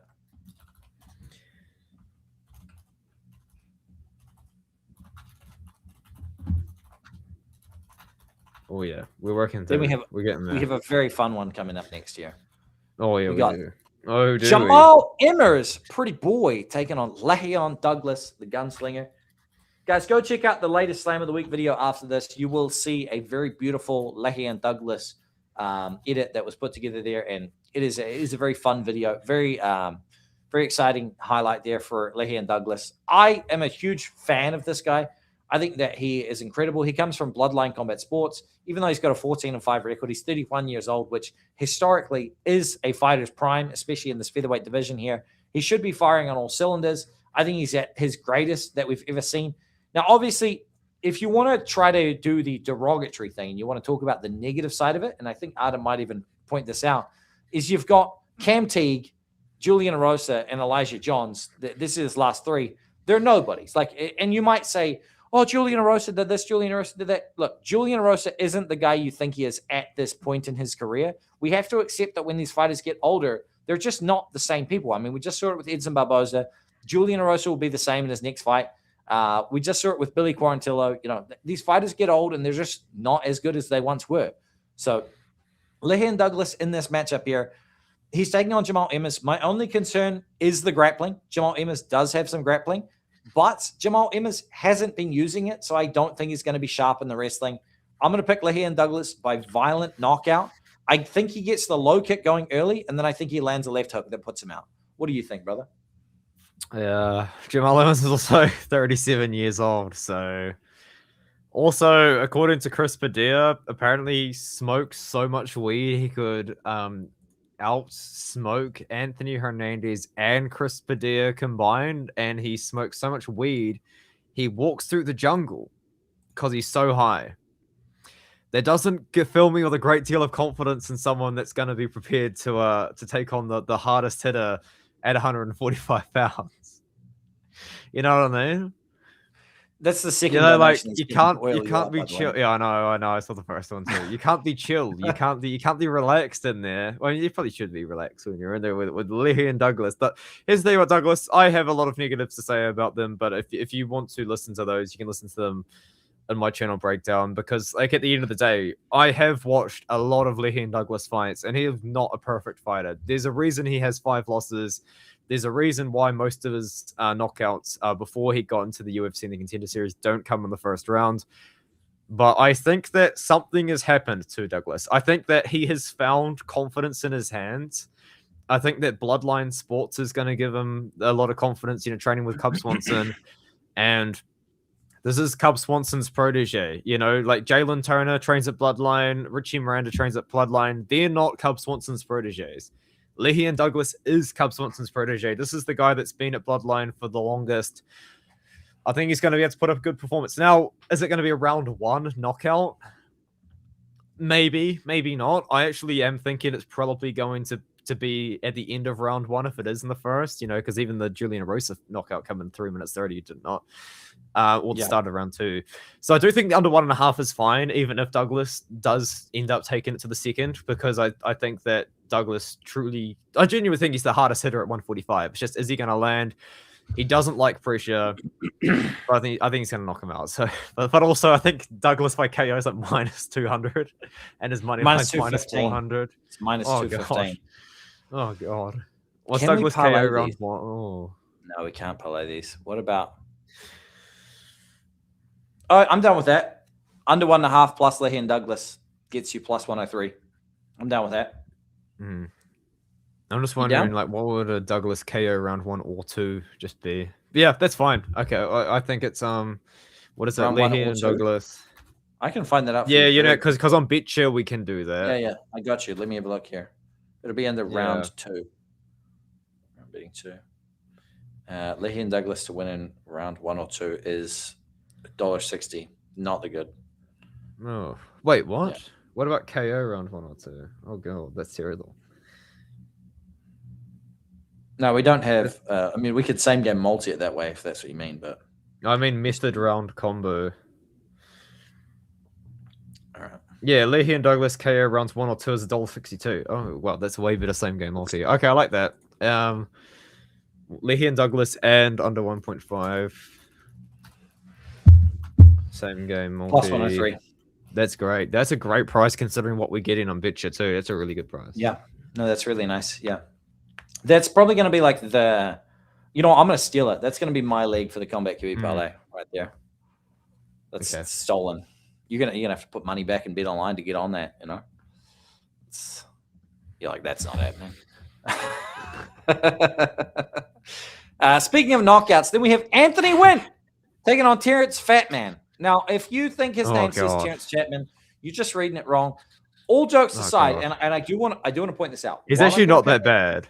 This is what I was going to say is while I'm going to pick Anthony Wynn and all the rest of it is that there is, if you wanted to MMA math, which sometimes we all joke about saying MMA math doesn't work. If you did want to MMA math, Anthony Wynn did struggle with an individual that Terrence Chapman knocked out in the first round with ease, with absolute ease. So there is a bit of MMA math behind Terrence Chapman there. And I do want to say, and Adam and I have discussed this off stream, actually, not in regards to this specifically, but that Anthony Wynn should be fighting at light heavyweight. He is not a true heavyweight. He could make 205 pounds. He is smaller than a lot of light heavyweights. Like, he's smaller than Navajo Sterling for damn sure. Obviously, he's muscular, like he's muscle bound, but being that muscular isn't that big of an upside. Can he get past Terrence Chapman? Yes. Do I think he knocks him out probably in the first round? Yes. Do I think that there's a great amount of value on it? I'm going to say absolutely not. Like, I really don't think there's a whole lot of value on it. The under 1.5, if you're wanting to parlay and just kind of juice things up and parlay with something else, I get it. Like, I do. But Anthony Wynn kind of fights a little bit like how, and obviously this is it's going to sound like not apples to apples, but how you compared Vlasto Seppo in the past is he throws a lot of stuff. He crashes into people. If that doesn't work, he takes a breather. And that's what his decision fight looked like against this individual here. Where is he? Yes. Omar. I would also counter, though, with saying that I think Wynn's only recently found confidence in his hands, though. Because I think that's the problem that he had in the past. Well, I just don't think he actually had confidence in the feet. I don't think he felt comfortable on the feet. You know what I mean? Yeah. Whereas now he's just like throwing down and he's willing to do that. Whereas in the past he couldn't. But I think he knocks out Chapman. I think he knocks him out. I think it's another 60-second KO there. And honestly, I really do think It could be. Like I do get that. Chapman, who was the guy he lost to? Like Myron Dennis or something like that. The first round, Myron Dennis is throwing combinations, and this is how Chapman is defending the punches. He's moving his head to the side. Do you know who he came out to in that as well? Not with defense. He came out to the song Superstar, Sean O'Malley's walkout song, to that fight. That was 5 rounds. Did you watch all 5 rounds? No, I did not. I skimmed through it. I watched the first 3 rounds, skipped the 4th round, and then watched the I always watch the final round because that's very important to see what they look like. Look, Anthony went to KO in round 1 is minus 170. I'm gonna vote to skip this. I really don't care. Well, I want to throw on Anthony went under 60 seconds in there though. That's you gotta. Is that on BetOnline? Live a little. Is it on BetOnline? I don't think so. No, it's not. It's not on BetOnline. They don't have it gone in 60 seconds. They don't have it on BetSam at the moment either. So there you go. We're not throwing on. But I'm also banned from bidding on those as well. It's funny because you're not even like making fat stacks on these. No, I'm not. I'm just winning guys, on the it's really... not like Artem is rolling in cash and that's why they're banned him. That's not what's happening. They're probably still making money off that at this point. No, they're not. Trust me, I know what I'm on. But it's it's crazy. But the thing is, like when I think of Chapman win in 60 seconds, 100-1. I think it's possible. I think 100-1's probably likely. You know, if you look, Terrence Chapman could easily knock out Artem or myself. This guy is a fighter. He's actually quite good. Like, here's the thing. I know that people are going to make fun of him, but the thing is about Chapman, he's just come to the UFC too late. You know, if he came back in the do you remember we had Jared Van Dera? We had fucking who was that other dude that we had? You know, the little guy, Jake Collier. We had. You remember this era of dude, I'm trying to think of we had that Brazilian guy. Who was that guy that the Angelo's friends with Parker Porter? Justin Taffa. If we had this era of heavyweight, Terrence Chapman would have fit right in and had a bunch of nice KOs. Like he would have during that time. He would have knocked out a bunch of dudes. What do you also think about this for a take though? I know he weighs 264 pounds, but if Terrence Chapman did a Jamal Pogues and made it to 205, do you think he'd have a higher ceiling or not? I don't think this guy could spell diet, let alone go on one. He's got those lunch lady arms. Like my arms literally look better than his, and I don't even work out. And I eat whatever I want, whenever I want to. I mean, I hypothetically, if Terrence Chapman got into fighting shape at 205 pounds, I think he could beat heaps of people. I think he could beat a lot of people. I think he would too. Hypothetically, you know. I think the reason why he's not that good is because he is so big. Yeah. Anthony if Anthony takes him down, he wins this fight. I don't know what happens on the feet. That's what I'm going to say. If he takes him down, he's going to win the fight. But if he doesn't, Wentz striking isn't like greatly technical, but he just hits like a truck, and that's kind of what he needs really to knock out this level of comp. If Wentz was fighting someone like Kennedy and Njoku, I think we would actually probably have to have a pretty good conversation about how that fight could go. It would just be a Wentz knocks him out in 2 minutes or he loses sort of situation, I think, in that case. You know what I mean? What do you think? What do you think Wentz just knocks out Njoku anyway? I would pick Wentz to win that with equal confidence as this fight. Because I'm not the thing about me bidding on Kennedy and Njoku. I'm not an Njoku guy. I'm a certified. I'm not either. I think he looked so bad in the last few fights. Ever since he fucked it up, but I'm not the confident ghost of OSP, the ghost of OSP, and he just chose to lose that fight by not throwing enough. Did to me. But the odds just don't make sense against Smirgov. I bet the price more than I bet the fighter a lot of times, guys. I'm going to skip that fight. Let's go into Carly Judice versus Gisela Chavez. I have a premonition for you guys that nobody's going to like here, and that's that everybody's going to be on Carly Judice by KO. She's going to honey dick you, and at 2 to 3 times within this fight, she's going to have it, and she's not going to get it. I think Carly Judice is going to win I think she's going to win by decision. I think she's going to attack Gisela Chavez with head kicks and with jabs and all the rest of it, I don't think she knocks her out. I think She's getting Shaza Chavez is very, very durable. She's getting up. All right, I'll pick Carly Judice by decision, and you can take Carly Judice by KO. How about that? Lovely. I'd love to go here. Oh, listen. I just love Carly Judice, man. I know she's got a girlfriend, but Crispy. Does she have a she's girlfriend? so good. Yeah, she does. She's so good at Right. fighting. Like, honestly. She fights dudes, which I do like. She trains with men mostly. Yeah. Well, this is the thing about Judice is like you look at the record at 6-2, but this girl was signed. Why is your to the girlfriend so UFC small? at 3-1? She was signed to the UFC at 3-1, right? So she was just too inexperienced, but like if you could see the skills that she had, and now that she's fighting this level of competition, she's finding success. Yeah, that's her partner there. Yeah. Yeah, I mean, Be Carly Judice is. respectful, BetSam. Be kind. I said, why is she so small? That's all I said. Carly Judice is not some giant. Carly Judice is like what, 5'6" or something like that. This lady's got to be like 4'11", you know? Maybe. Absolutely just dwarfs her, you know? That's what I was saying. What do you mean be respectful? Since when? I thought you were gonna be like really mean. Why would I do Listen, that? I think Carly Judice is really good. And I think she's gonna knock her out. I seriously, man, like this is someone that is. How confident are you? How confident? I'm gonna bet on it. It's plus 140, so it's 2. I'm gonna bet on it. What's the decision, BetSam? I don't wait. They didn't read my super chat, says Jorge. I did read your super chat, didn't I? Oh, what did he say? I don't think I read it out loud, but it was. Yeah, I didn't read it out loud because it was. Artem, let me see them cheeks. No Diddy. You can't ask somebody to see cheeks and say no Diddy. Yo, can I get a reach around? No Diddy. You know, can I oil you up and down in the cell tonight? No Diddy. You know, like. It doesn't work. You can't just, attaching no Diddy to that. Yeah, it doesn't work. And it's not strong enough to negate the Diddy that came before. Oi, BetSam, you better be careful when I'm in your garage with you. No Diddy though, like. Yeah, see, now I'm worried about what's going to take place in the garage. You know.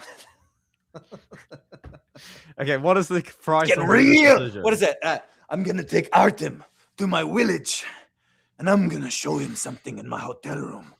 Get really wild. No Diddy, though. Or all no Diddy. Yeah. No Diddy. All full Diddy. Full frontal, full Diddy. All right. All right. So put your name down for the KO. And I have. I love it. I think she's going to finish this girl, Chavez. I do not think Chavez is a good fighter. I tell you what, even crazier. Put my name down for a Jaisla Chavez win inside the distance, decision no action, plus 375. Wait, that's the price. That's a good price, eh? You're like Loki. Why is it such a good price? No. It's because Judas is going to finish her. That's why the price is so high. I see. Oh, okay. Okay, decision, no action. Win inside distance. How do you even type this out? Do you know how Jaisa Chavez throws her right hand? And this is 100% exactly how she throws it. She throws it just like Kike Brito does against Namil Fazil. That's how she throws her right hand. It ain't landing though. That's dude, Judas is really good, man. Like she's a very, very good striker, and she's gonna be so much faster. She will be faster. She does train against men. I do like that. However, you're missing the big X factor here, right? What is the big X factor here, right? It's a serious one. You have white American woman, Brazilian woman, okay? Being Brazilian is probably the best base for being a female fighter. Like it's probably like the number one. Third super chat from Chevy 400. I'm forcibly oiling you up for ignoring me, Adam. She knocked out Nicole Cagliari, that said. So what? Anyway, in the next fight, we've got Mark Almaderos taking on Mason Jones in what could be the fight of the night. Artemis to shave his head if it goes to a decision. I'll shave my small head if it goes to a decision. All right. We got Marco Medeiros, Mason Jones. Who are you picking and why? Mason Jones decision. Medeiros, he's such an odd fighter to me because he's a combination striker, but at the same time, he also just doesn't really do enough to win fights, if that makes sense. You know, he just doesn't really throw enough. But when he does, it's in combinations, and then when it's against Jones, I actually think he's going to be given up a bit of a size advantage here because Jones, I think, is going to be a bit bigger. The problem with Jones is that he is so... I wouldn't say, like, defensively flawed, because it's not a great way to put it, because he actually doesn't have that bad defense, but it's more the case of he will have moments in the fight that he will just let his opponent get away with something. Like he'll have a Namo Fazul moment where he will let the guard down a little bit, and all of a sudden we're in round 2 and he's going life and death with Axel Solar. Yeah, well, and Jeremy Stevens as well. Yeah. Axel Solar was what I was thinking of, but yeah. Like, he let Axel Solar into that fight.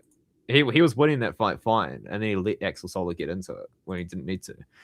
Maybe he could do that to Medeiros. I don't think so. And also, I like the fact that Jones can offensively wrestle and grapple too if he wants to. Now, he didn't have the fight IQ or the awareness or the ability to listen to Jeremy Stevens' interview, in which he said he hadn't trained grappling in 3 years, so we didn't try and exploit that too much in the fight. But, you know, he can do it too if he wants to.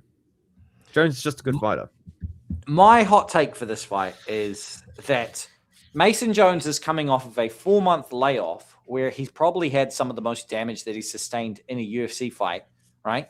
And now he's coming into this fight here with a lot of momentum and a lot of fandom. I think he's going to be looking to secure the win far more than he's going to be looking to just stand and trade with Marco Medeiros. And I think he is going to attempt to get the grappling going immediately, and he's going to second path go to war. So I think he gets takedowns and actually hunts a submission early in this one. So I'm going to go with, just going to try and win the fight. I think he's going to try and win the fight with his skill set. The thing about Mason Jones, which is it genuinely is like this, is his skill set is much better than is shown for him, and he still looked incredible. Yeah. But he's just been going to war. He's going Matash Rombetsky against everybody when he doesn't need to. I think I think the best bet here is Mason Jones by submission.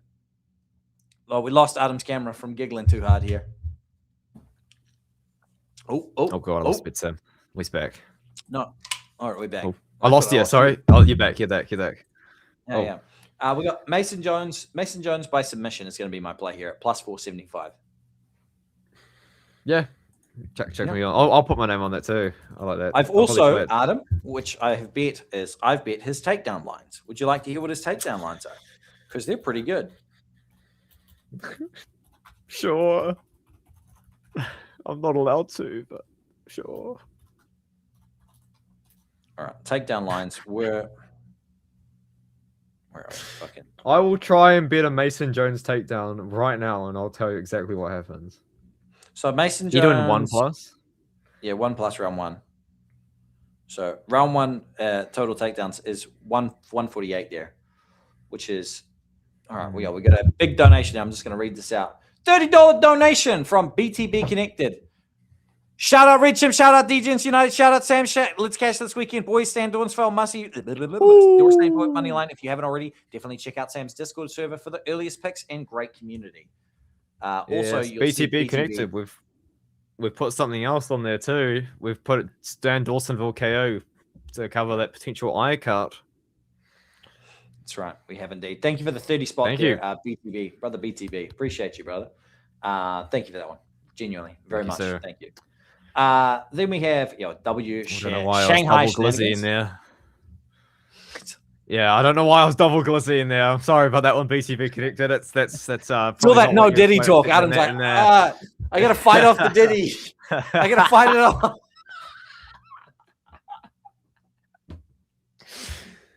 Okay. So Mason Jones round 1 takedowns. 2 is $2.80. Okay. Interesting. I think a 1+ there, plus his money line is absolutely elite. You know, you got the money line. Same game. Yeah, but listen to this: a same game parlay of round 1 Mason Jones to get 1 takedown brings his money line up to $1.86. Isn't that incredible? I mean, It would be fun if I was allowed to bet on them. Yeah. RIP. RIP the Bet Your Boost, you know. Yeah. I'm a new Mason Not Jones allowed fan. to bet the Bet Your Boost. Medium He's Mason fun. Jones fans. Yeah, Mason Jones, the Welsh Gaethje. No, he can wrestle and has showed like decent offensive wrestling. I will even say like skill for skill, he's done a lot of things better than Gaethje, which you guys are going to say that's crazy. Skill for skill, he's done a lot of things at points better than Gaethje. You can hate me for that take, right? You just have to disagree with that bet, Sam, because Gaethje is the world champion. At points. I said at points. Now, if you look at Justin Gaethje just off his last performance, incredible fighter, right? Incredible. But that's not the only version of Justin Gaethje that I've seen. I've seen Justin Gaethje throwing giant strikes and missing. That Paddy Pimblett fight. Oh my god. Yeah, they both. The Paddy Pimblett fight. Bad. I was like, holy shit, these guys are both terrible. Like, this is the best of lightweight. These are the guys that are supposed to beat Ilya Tapero, and then one of them did. And now they're probably both going to at some point. Ilya's probably going to go on to do it as well. You know, MMA just doesn't make sense. But I like Mason Jones. You know. Fake sport, the old MMA. It is. There's someone fighting on the Contender Series, and I think week 4, he's like Douglas Rodrigues, where he's a good kickboxer, except his takedown defense is worse. Worse, BetSam. Worse than Douglas Rodrigues. Can you believe it? Yeah, because you told me it. So I'm taking your word for it. So I'll believe it. It's worse. It's worse. RDR, Roman Dolidze. Speaking of things that are worse, both 2 and 3 in their last 5. Both big ogres for 185 pounds. I'm going to say that this, right? Roman Is Dolidze, that 205 now, though, isn't it? Yes. Yeah. But they're both 185ers that are moving up here. I think the difference between these two fights is Roman Dolidze isn't moving up to 205 pounds. He's taking his last fight. That's the difference here. Roman Dolidze is coming into this going, if I win, cool. If I don't, cool. RDR is trying to get a win here. I think that RDR is going to be taking this seriously. I think he's going to come out here and try to look his best. And I think on his best day, RDR is a better fighter than Roman Dolidze on his best day. And we already have evidence of what Roman Dolidze looks like at 205 pounds. And it's pretty mid. Like, he fought Anthony, what's his name? Anthony Smith at 205 pounds. And I picked on him and I bet on him here. And he won. But my God, was he incredibly low output. He had no sense of urgency. Just really, really mid performance against an Anthony Smith that was just dying to everybody at this point. I mean, you guys got to understand, this was Anthony Smith. This was Anthony Smith that was losing in his prime fetal position. Yeah. This was Anthony Smith that was just taking a knee, just mid-fight. Yeah, it's just Adam's doing too good of a job there. And the ref was like, signature, though. The ref was like, fighter move. Let me just take 60 more hammer fists. Fighter move. You know. The sad part is I think me and Adam were actually both Anthony Smith fans prior to his demise. I think we were actually both like big fans. I would say if I wasn't. Not really. I wasn't really. I'm willing to say it. I mean, I do have a John Jones, but I was a big Jones fan. Not really anymore, I will admit, but it is still a pretty legendary poster to have. But yeah, like Jones DC, I was on the Jones side. Even Connor Poirier as well. I was actually on the Connor side on that. I actually think I was picking Poirier to win, but I wanted Connor to win because I just like. It's a crazy take, actually. But it's true. I like Connor more than I like Dustin Poirier. I think Poirier's fake. I think Connor exposed him for being fake. He would have if he took the DQ, but because he didn't take the DQ, now he's got a pretty good life just working for the UFC analyst desk, though, because he wouldn't have got that analyst job if he didn't take the DQ, I don't think. But anyways, he would have got paid. That's a long tangent that we could go on up for ages. The point is, I do appreciate the $2 from Stephen McTownley there. Reina Dorita submission. What are you thinking? Yeah. I mean, you didn't really break down the fight, but like you just segued into that. It's basically what I do to you, so that's all right. Yeah, we'll move on. I mean, what is there to say? Roman Dolidze on the feet only really throws one strike at a time. Seems to think he's a good striker, but he's not. My only issue is JP he's a good jiu-jitsu player, and I could just see this playing out. I could see this, just slaying his girl, absolutely laying sick pipe down on his girl. You know, like look at how hairy Roman Dolidze's chest is. You just gotta imagine that's a thick thing that's gone down there. Just a veiny, just baby's arm with an apple attached to the end. You know, just wrecking his girl. What is it, Cheyenne Velismus? Is that what she is? Yeah, poor JP. Yeah. What is he, like, a 25-pounder as well? JP, yeah. JP Bay's got to keep the French Bulldogs, though, so who really won? Roman Dolidze definitely won by just dicking down his girl badly, you know. I mean, the French Bulldogs will hang out with you while you cry about the fact that your girl's been stolen. They'll be there for you, but... You got to keep the dogs. I don't know. Is that bad of a loss? You got to keep the dogs. Listen, a French Bulldog's love is a special type of love, though, isn't it? It is. You know, they're very you know, you and I both know. Yeah, I just about want to let mine into the room now that you're saying that. RDR by big goofy gobber decision. I also am leaning towards a decision here. I'm leaning decision, but I will bet on RDR sub if the night's going well. What about an RDR ground and pound KO? Is that live or nah? I guess didn't he knock out Bo Nickel with those knees to the body? Yeah, but Bo Nickel just quit. I mean, ouch! Oh, that's hurt my fucking jaw. Oh my god, why did I do that?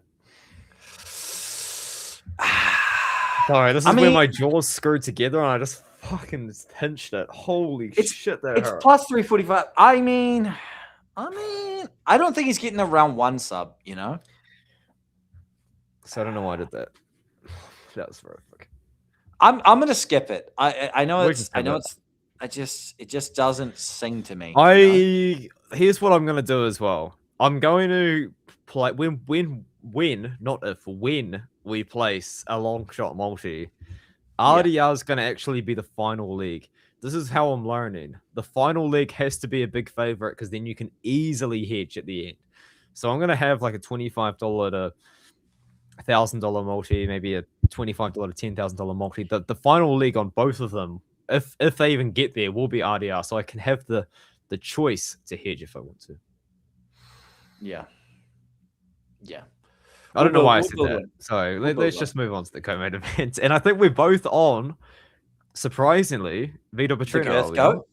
Yeah, we're on the girth goat. Why is he the girth goat? Do you know something about him I don't? He's just a thick, girthy boy. I mean, you know, like, look at him. Look at how vascular he is, you know? So they have an OnlyFans that I don't know about that you've been subscribed to, and we've been making content. We're just, we've been on my OnlyFans. You can see the content. Me and Vitor Petrino, just a couple of girthy boys laying it down, just still. Oh, God. All right. We got Vitor Petrino taking on Sergey Spivak. Guys, I am picking Vitor Petrino based off the sole fact that I do believe he is fraudulent, but I still just have gigantic concerns for Sergey Spivak when things are not going well. I don't think there's been a single time where I've picked Sergey Spivak to lose and he started poorly and came back. Like, if you have a time where he started poorly and came back, like, please tell me, because I don't know that there is one. Like, I've never seen Sergey Spivak come back from adversity. And I think Vitor Petrino is going to land very heavy on him early in the fight. And I just don't think he's going to come back from it. That's my take. Yeah. Sorry, MMA Cam has asked a customer service question to the customer service reps of Betcha. It's because the money has to go through a bet. You can't deposit and then cash out. It's usually the problems that I've run into. Like, sometimes Betcha accidentally double deposits for me, and it's like, that sucks. Like, I just accidentally deposited $200 when I was trying to deposit $100, and then I end up bidding through. In the chat, man. But I think Vitor Petrino knocks him out in the first round. Yeah. Why doesn't sometimes they just do that sometimes as well? Yeah. Yeah, they also do suck as a sportsbook, but they're a great sportsbook. Don't please stop limiting me, please. Please free me. They're my favorite. I would love to be sponsored by Betcha. It would be incredible. I would too. But yeah. Guys, I will even give out winning plays. That's what I'm willing to do for you. But that's why they won't sponsor us, I don't think. Because it's like a social app where you get to share your bets, and like all those celebrities just send the dumbest shit that's never gonna hit. and everyone's Like, tailing. low key, they Yeah. got Nav on there. Nav got paid to be on there and do that. And like, I don't think any Yeah. of his bets were hidden. I don't think any of them. They No, were like rugby no. league You bets. look like Kaikara France is on there just posting nonsense. I Just think even posting like Justin trash. Tuffer's on there posting NRL multis at like 20-1, and he's never Yeah, hit it's one. Like, just random what are try we scores that doing, aren't man? even getting off the bench. You know. Do you think Vitor Petrino is going to win by round 1 KO? Is that what you said? Plus 550. Oh yeah. No, I'm down to hit that.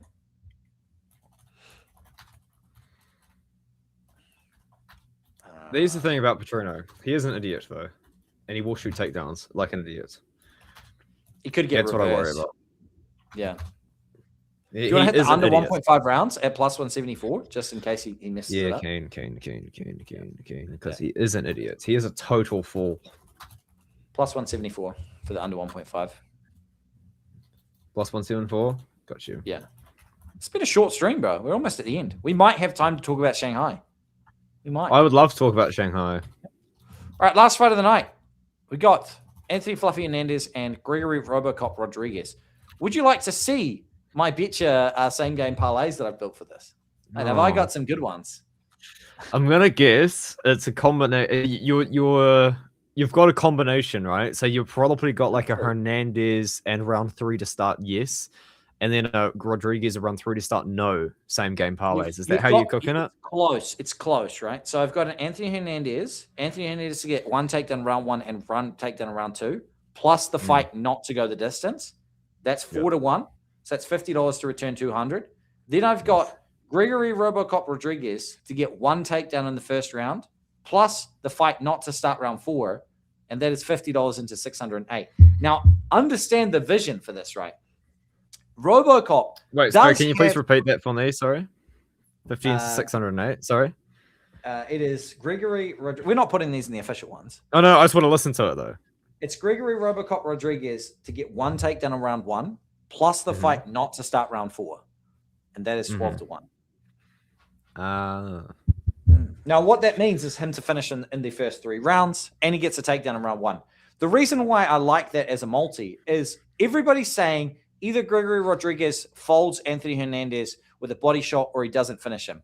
I'm here to tell you right now, look at the fucking size of the arms on Gregory Rodrigues. If he gets a good choke on Anthony Hernandez and gets it in clean, he can absolutely choke this man out. If he gets on top of him and ground and pounds him out, he can absolutely get this man out of here. Anthony Hernandez is not Khamzat Chimaev. Like people talk about him like he is not a flawed individual. Now, Fluffy Hernandez does have great cardio. He's got good durability, right? He's got effective MMA grappling, really effective MMA grappling. But the dude is human. The dude is able to be broken. He got finished by Kevin Holland of all people. Like, if I told you without their resumes and I said to you, look, here's a picture of Robocop, Gregory Rodrigues, right? Here are how many knockouts and stuff he's got. This guy's fighting Anthony Hernandez, who got knocked out by Kevin Holland in the first round by body shot. Like, do you think he's got a chance here? People are going to go, absolutely. Now they're writing him off. They're saying Robocop's cardio is terrible because he lost to Jared Cannonier. Jared Cannonier has incredible cardio. Jared Cannonier showed incredible toughness and durability. Everybody talks about how he faded against Cannonier. Everybody talks about how he faded against Cannonier. Nobody talks about how when he was landing body kicks on Cannonier in the first round, if you had money on Cannonier, like I fucking did, he was my underdog opportunity of the week. I was recoiling in my chair just watching Cannonier take those body kicks. Gregory Rodrigues has body kicks that would fold an elephant in half. This dude hits like a fucking freight train. If he lands anything clean on any human that walks the earth, he can knock them out. He accidentally knocked out Bruno Ferreira. If you guys go back, he legitimately accidentally KO'd him. He threw a combination to set something up. He goes like this, and it knocked Bruno Ferreira out, and he looked at his corner and goes, hey! Like, he literally accidentally knocked out Bruno Ferreira. So, for anybody saying that he can't win this fight, yeah, it's just, I am picking Robocop to knock him out. I do agree, though. If the fight does enter the 3rd round, Robocop's chances of winning probably do just plummet to nearly 0.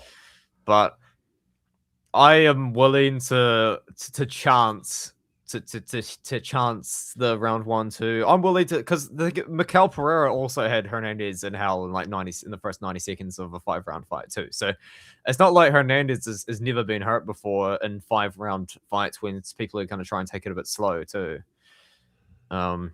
But yeah, but also the thing is too, I don't know if I can convince myself that Rodrigues is just going to get, Josh framed by Anthony Hernandez. We're just getting taken down over and over and over and over again.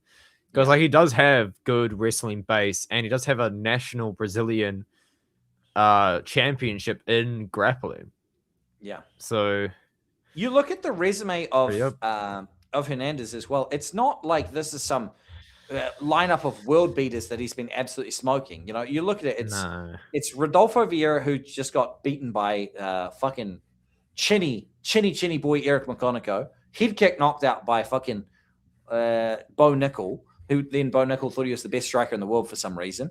Josh Fremd, who shout out to the GOAT Josh Fremd, because Adam did cash the money on him recently.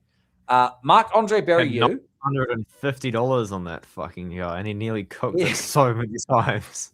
Edmund Shavazian, Roman Kopolov, Michel Pereira, Roman Dolidze, and the name that you can put some merit on is Brendan Allen. It's not like this is some world beater list of people that just, he's beaten everybody that's come from anywhere. I mean, I'm not sold that he is like the guy. Jared Cannonier, I would pick to beat Fluffy Hernandez. I would pick Jared Cannonier to beat him. And you might think that's a poor take. You might think it's a poor take, but I would. So everybody that thinks that, in the striking, leagues above him, and he's much physically stronger. Here's the thing. I picked Anthony Hernandez to beat Strickland, and I was pretty confident in it. And everyone's like, and I was like, he didn't grapple. So why would I pick him to grapple in this fight? Like what I mean? Like I picked him to grapple, he didn't grapple. And then everyone's like, oh, he didn't grapple because he was injured. He had a broken rib or something. Yeah. Is that broken rib going to get much better in the 6 months that he's had off? And also the fact that he was TKO'd in that fight against Strickland too. And here's the thing as well. I've broken a rib before. 5 years ago, I re-break my rib so often. In fact, today I was leaning over in the car to pick something up off the floor and thought I just broke it again because my rib started stinging. I re-break this rib like all the time. Bro, now it sounds like I can't hit you at the garage. I was talking about giving you body shots. Now I'd feel like a piece of shit if I break your rib in my garage. Like, I think it's already broken. I actually think it might be broken right now as we speak. I don't know. I break it all the time. It didn't really hurt that much at the time, which is why it's really hard to know if I actually have broken it or not. Because at the time I was like, oh, I've got a broken rib, but I just don't know. Like, I can't feel it. So it's like, but yeah. Anyways, long story short, if he went into that Strickland fight with a broken rib, from my own personal experience, I just don't know if I could feel comfortable believing that it's going to be fully healed after taking body shots, after getting TKO'd in that fight, after still training for Rodrigues. Like, I don't know. There's a lot of factors. Yeah. What about factors. What is he paying by KO? Let's have a look at this. So he's paying by KO. Rodrigues KO in rounds 1 or 2 is plus 350 on BetSam. How about I interest you in a Gregory Rodrigues plus under 3.5 rounds at plus 279?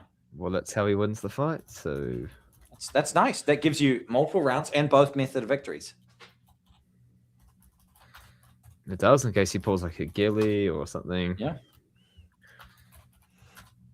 I like that. Yeah.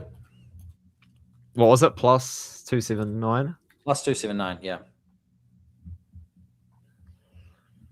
Great. Should we give out Fluffy Hernandez in over 3.5 rounds at plus 333? Yeah, may as well. Let's do it. I'm so down with this, Yeah. That actually makes sense. It's a good way to play the fight. It's the math is mathing, like let's just fucking do it. Yeah. Oh, wait, that's the thing. Like that's how you look at the fight. It's right. It's like Gregory Rodrigues is going to finish him in the first 3 rounds, or Hernandez could finish him in under 3.5. That is true, but also at the same time, he also took a death-gassed Mikel Pereira to the 5th round.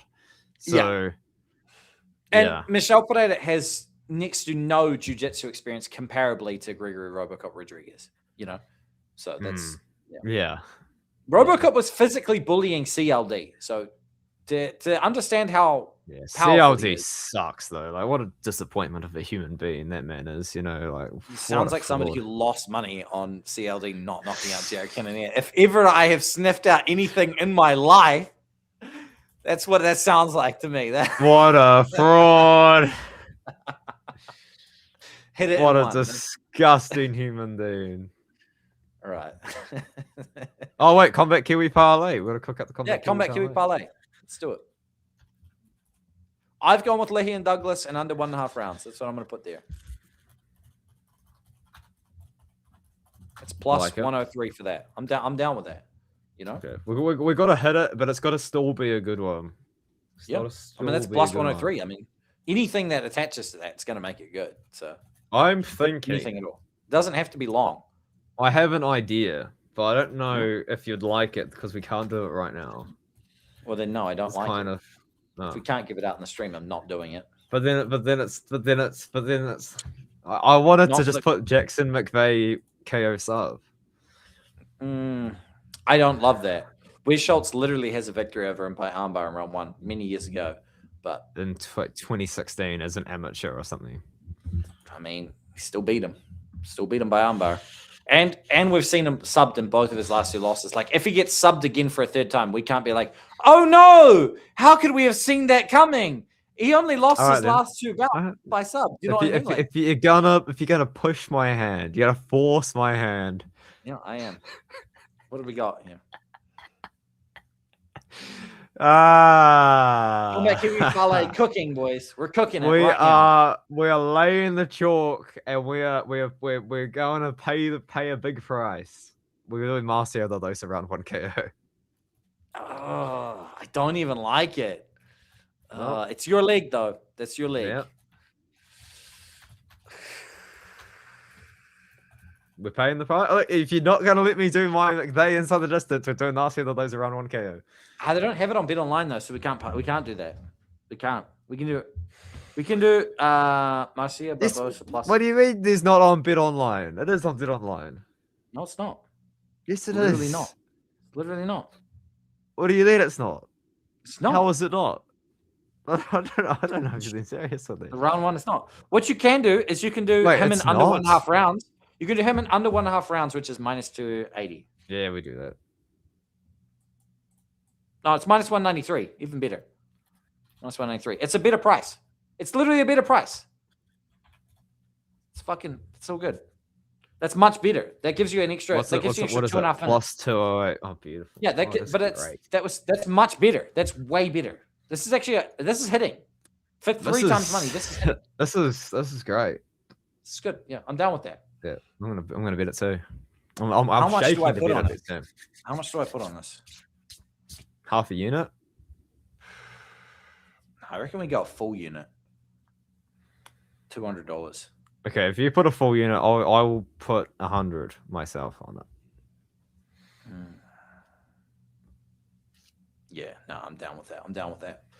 Guys, this is the first time that I've ever begged the chat. Okay, this is the first time that I've ever begged the chat for anything. Okay, and we're gonna stop sharing that because we need full screen Artem right now. So we do need this, but this is the only time I've ever begged the chat. Over 150 you in right now.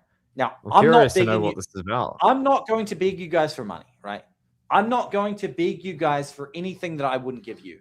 What I am going to beg you guys is that when Artem comes up, please join in for the lives, join in for the festivities.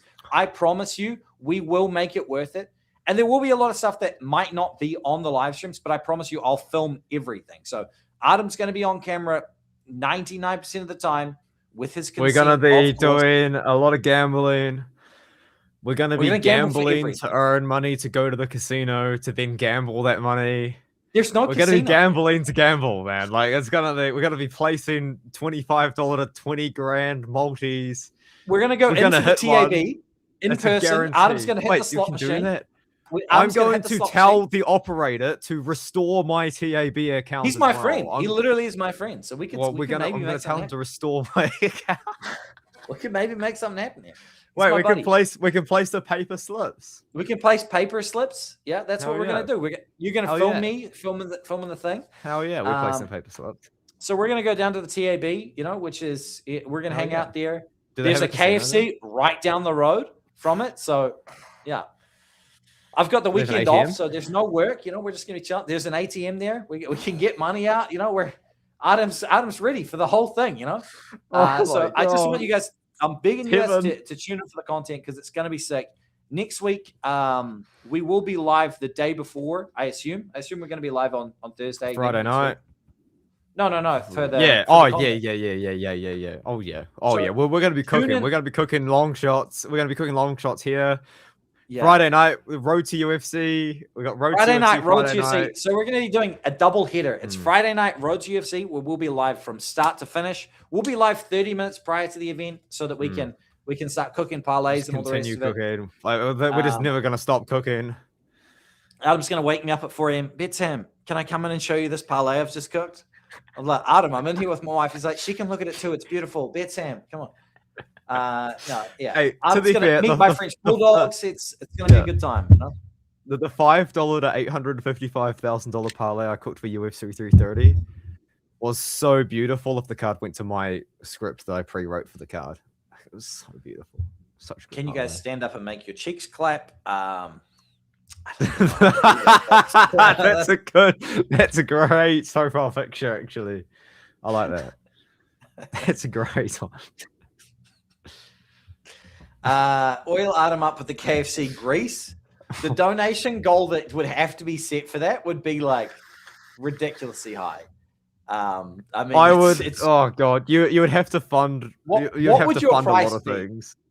That would. I mean, like what are we oiling up my head? No, the body, the whole thing, the full body, right? Full body. I'm talking three big buckets worth of grease there. Oiled up on camera. It would have to be 5,000 or above, right? I mean, it's got to be. Oh, dude, I was gonna say it's got to start at 10, but even then, I don't know. Like, you got to think about this, guys. Like, although that's for life. To you guys, I am Artem than the name, but like in the real world, like I am looking for real employment at real engineering firms with a civil engineering degree. Like at a pretty good university, like let's go, James. Big ups on that lick. 124 units. I don't know what you bid on, but that's incredible. I don't know what you've bid on either, but that's unreal. While we were live, Adam, I bid on the Nigeri Sembalian under 21 women's African basketball league, and I made $471. So, are you thinking about bidding on the 11 and 12-year-olds in the little league? No, I won't bet on children. That's against my morals, and I do mean that. Like, I genuinely won't. No. I have morals. There's few of them, but they're there, and I don't fuck with them. It's also like if people make jokes about like having sex with pets and stuff like that, I don't fuck with that. Like if somebody made a joke about anything like that, you're banned. That's mentally not you're right. banned. So there are limits to my. So sports betting on the little league is too far for you. On children, sports betting on children, I wouldn't do because it's just kids' games. I would do it. I would do it because it would be funny, but not because like I'm intending to make money out of watching children play baseball. You know what I mean? Like it would just be a funny thing. Like, oh my god, I can't believe that I'm allowed to do this. Like this is a real thing that you can do. But for me, I'm so like I've got so many things that I could just find fun anyway. So I could bet on table tennis and just watch old 50-year-old men play shit games of table tennis, and that's enough for me. That we don't need to get the kids involved. That's fucking. We're allowed to that one. It's crazy. Someone actually going to hire Adam. I'm down with that. Oh wait, you got this, Adam. I'm sure you landed a great job. Thank you. My mind is so fight ingrained. I had to read that 3 times because I thought it was going to be great jab. Like I was like, Adam's going to land a great jab. Like that's how you get hired. Just see this. Well, you get their shoulder and so. Anyways, Satisfying crack there, by the way. I would like, sorry. I You want realized to do I a cracked my preview of fingers Shanghai? right So into you're it. gonna Yeah, say? I want to have a quick ease. I haven't actually done any tape study on Shanghai except for a couple fights. But I don't think we have time to like actually break it down. But what we could do is we could give it we're just gonna quick ease and look at the we fights. could give it a and- jizz meter, right? We could give it a jizz meter 1 to 10. Like it's how not much... a great card, but like it's also is a great card at the same time. You know what I mean? I actually, I genuinely, from expectation and looking forward to it, I went from a 3 to a 10 because you're coming to my house to watch it. Yeah, I think it's gonna... like to be fair, like I know it's not a great card, but it is great timing because Saturday night for us, not a Sunday morning. Yes. It's road to UFC's on the night before. You know, like it's just good. Like we've got 2 nights of fights of UFC fights, pretty much. I mean, road to UFC fights may as well be UFC fights. That's a hot take for a lot of people. That is, yeah. All right, Stephen McTower, we've got another like 2 contender spot here. series. There's value on Spivak. I honestly believe it. I do get it. I do understand that take, but I'm picking my boy Vitor Petrino. Oh, I don't disagree. It's just like I just don't trust Spivak anymore since he stopped grappling. All right, let's go through these one at a time. Okay, we'll alternate going on this one at a time. You can start with the first one because I don't know. I would like to start on the first one. Yeah. Nuzi is a former PFL fighter. He's actually really fun. He might beat Long Zhao if Zhao decides not to grapple. However, Nuzi does not know how to grapple at all. No BJJ, nothing. But he's a very good kickboxer. Like he's fun. I don't know if he beats Zhao, but it's fun. And like this is a good fight on short notice. This is a good fight. I don't know anything about this guy, but he is Italian, so I will be bidding against him. I'm being 100% serious with that. I am not joking at all. Name 2 good Italian MMA fighters. Name 2. I mean, Marvin Vittori did fight for a title, but then to get to a second one, I don't know my MMA history well enough. Yeah, I'm sure there is one like from Strikeforce back in the day. That now Long Zhao, Nuzi's good though. Nuzi's good. Now Long Zhao, the thing about this, and I'm not going to go too into depth about this, like I said, but Long Zhao definitely beat Cody Garbrandt, and it's a real fucking shame that he got robbed on that one because that would have set him up into actually some fun fights. But instead, he's got to fight this random prospect who's probably pretty fucking good at fighting. Long Zhao's an animal, and I love that dude, but he has a lot of defensive flaws. So if this guy's a really good striker, he could snipe him in the first round relatively easy. I'm going to be picking Long Zhao, though, because there's going to be some yellow fever from your boy BetSam. I'm going to be fucking cheering for just about every single Asian fighter on this card. I love it when a regional card does well. And the Chinese fighters in the last Chinese card did buns. I think they were, and they're also near us geographically too. Like China and New Zealand aren't that far away geographically, you know. Now, then we got Lawrence Louis. I'm gonna open this one up, right? He's fighting this individual named Hector Santiago. I could not point out Hector Santiago in the supermarket if the police told me my life was dependent on it. I've never even heard of this guy until this very moment. Now, despite that all being said, right? This guy's a Brazilian guy with a 6-1 record at 33 years old. What does that tell you, right? He's been doing absolutely anything since 2017, right? Okay, kickboxing, whatever, boxing, this, that, the other thing. He's been fighting people. It looks like he's a round 1 or bust fighter. Now, is he good? Maybe, right? But you see this, knockouts, no submission wins and 1 submission loss. I believe what they're saying here is, Lawrence Louis, here's a guy that we pretty much know can't grapple for shit. Go take his ass down and submit him, and we can build a name off you. You're a city kickboxing dude. I'm going to say that Lawrence Louis is going to win this fight by submission. Hector Santiago has boxing records. He's got kickboxing records. He doesn't have any grappling wins. So I'm going to go with Lawrence Louis by submission off of 0 tape study. I probably will look into it closer to time. How do you feel about that one, Adam? It's funny. See, I have done tape study for this out of curiosity as Santiago. He's got real power. Like he actually does have 1-punch KO power.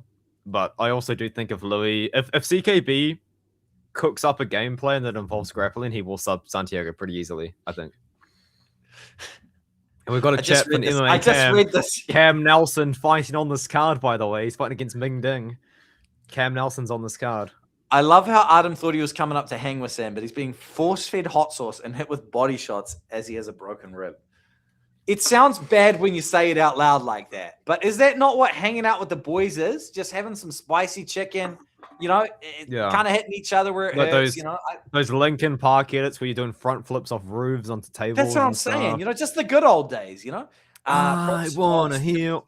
Bookies wising up. It could be a little bit, bro. I think the Shanghai card, the bookies are going to have no idea what they're fucking looking at. I think they're going to have zero clue what they're looking at. We're going to feast.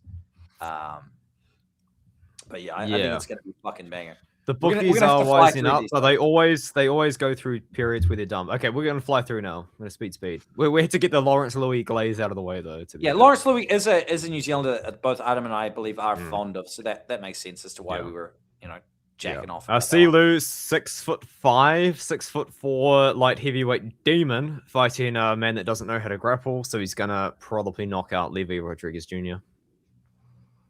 He's got nice leg kicks. Yeah, he does.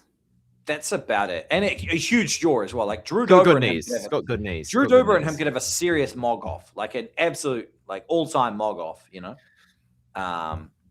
Levi Rodrigues is just. It's not really it, is it? No. All right, we're gonna go with Silu, the Oriental Dragon. What a name. A hard nickname. That's hard. That goes real hard. That goes hard in the streets. I like that. I can respect that. Then we have Bilal Hassan taking on Nilson Rojas. Oh, we're actually at a standstill. Oh my God, Adam, we actually have a bit of a problem here, and I'm not even kidding. What? I think I've even said this to you as well, guys. I'm a non-superstitious bloke, okay? Non-superstitious BetSam. However, there is a serious trend that has taken place within the MMA realm. Once I set foot in Peru, Peruvian UFC fighters have not lost a single UFC fight. No. They have not. There is not a single Peruvian UFC fighter that's lost since your boy BetSam set foot in Peru. And you guys might be thinking that's a crazy take. That's stupid, right? If you go and have a look, it is true. They've been winning as tremendous underdogs. They've been winning as slight favorites, and they've been winning dominantly. I'm talking Juan Diaz, right? We're talking Gaston Bolaños. All of the Peruvian fighters have not lost a fucking fight since I set foot in Peru. Now, this gentleman, Nilson Rojas, is from Peru, and he's fighting out of Santiago, Chile. Both places that I visited while I was in South America. I don't think I can bet on Bilal Hassan. I will be. Fuck. That's crazy. That is crazy. That is true. Rosas is good too. I mean, he has fought not fantastic competition, but he's a good fighter. He's a scrapper, he's a brawler, got a good jab, not that defensively sound though. Okay. All right. I'm gonna be betting on him.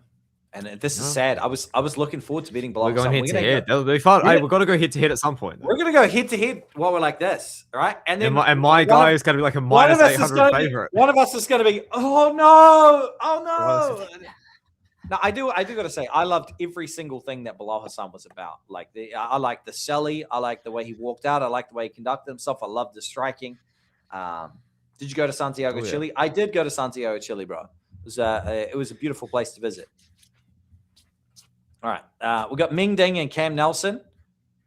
Oh, this is my goat.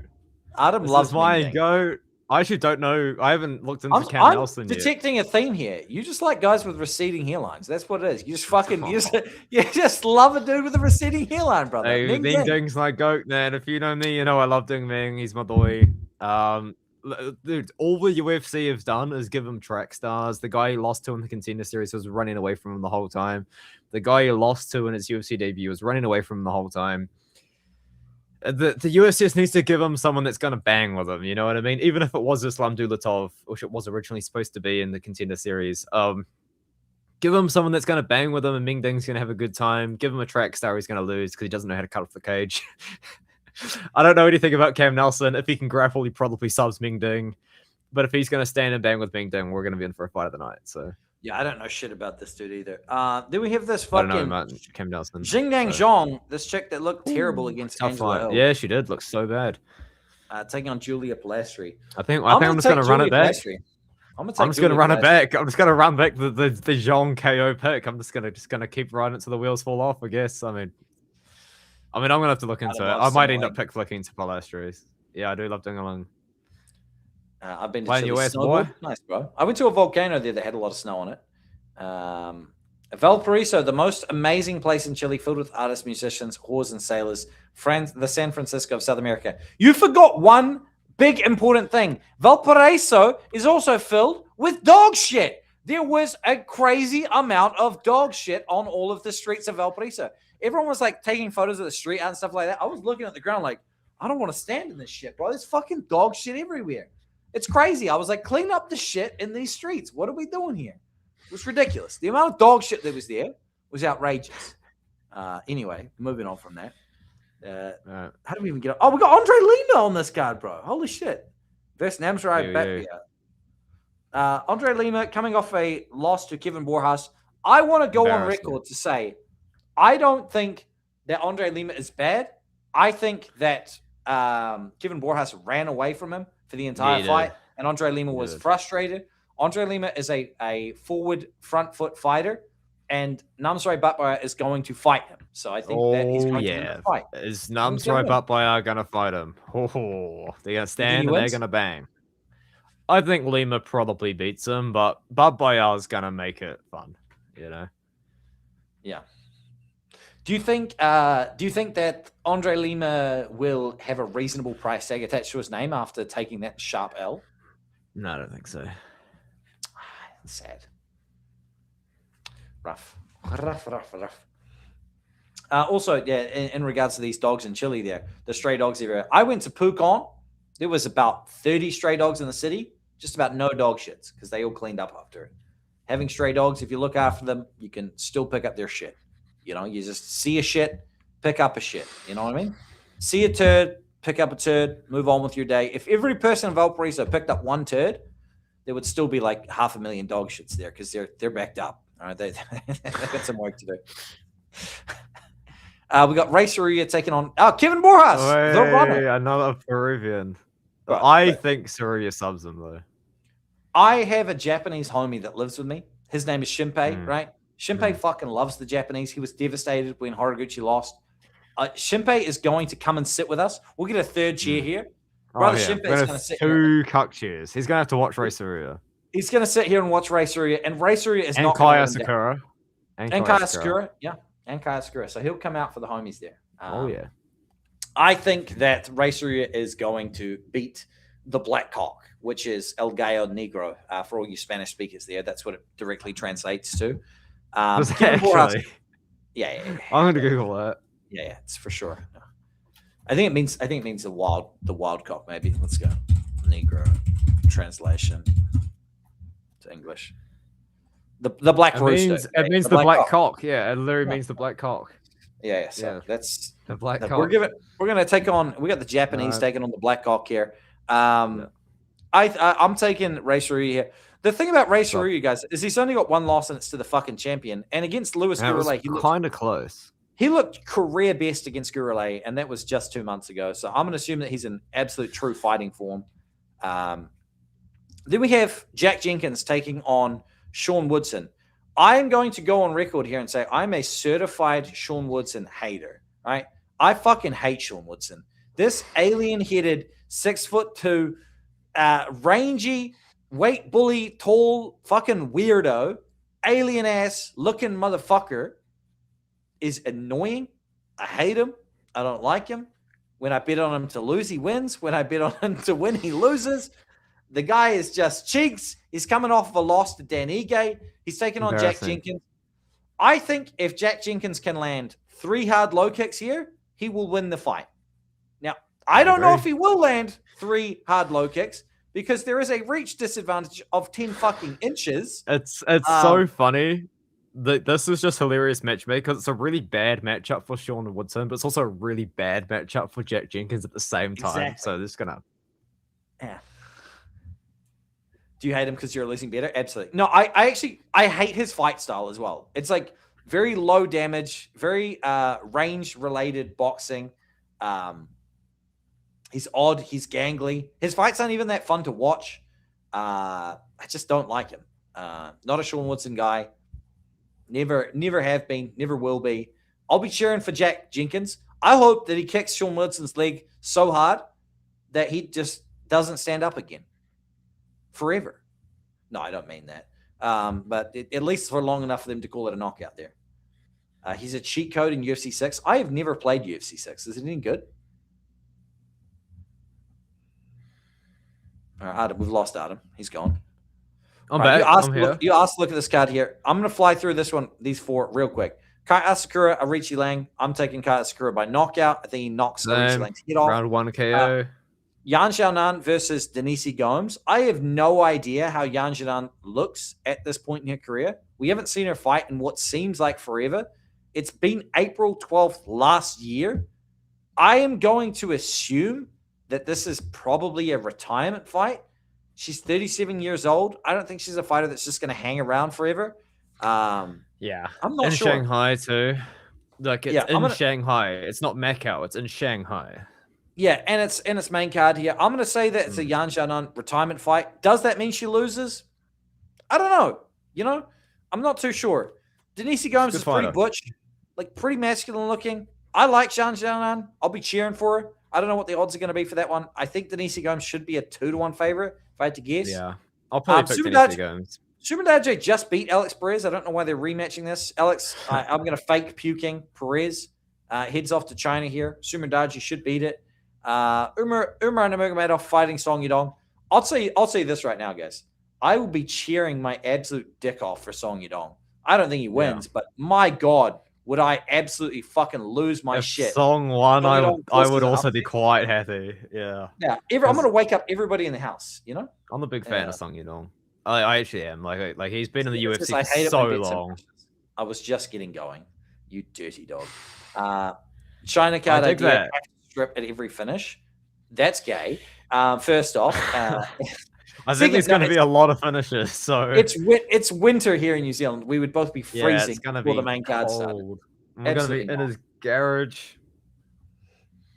Guys, thank you all for watching. Any final words for the people, Brother Adam? No, just make sure you tune in for next week, guys, because I'm gonna be at BetSam's house. I'm gonna be interacting with someone in human flesh, which isn't actually going to be as bad as shaking while you're saying that. Why in human flesh? It's in the flesh. Like they say, in human flesh, like you're going to be showing up in somebody else's skin. This isn't going to be as bad as I think BetSam typed it up today. I think it's going to be fine. It's going to be good. I mean, why would it be? Well, I can't wait for the wings. I think we're going to have a good time. I think we're going to have a great time. No. It's just like, it's going to be a great time. Yeah, no, for sure. I can't wait. I can't wait for everything that we've got planned. It should be sweet. It should be a fucking good time. Thank you all for watching, guys. Appreciate you for being here, Adam. And I'm looking forward to our prop smacking this week. It was a bit thin. We did do a lot of skips. I will say that. But I think it's one of these cards where learned.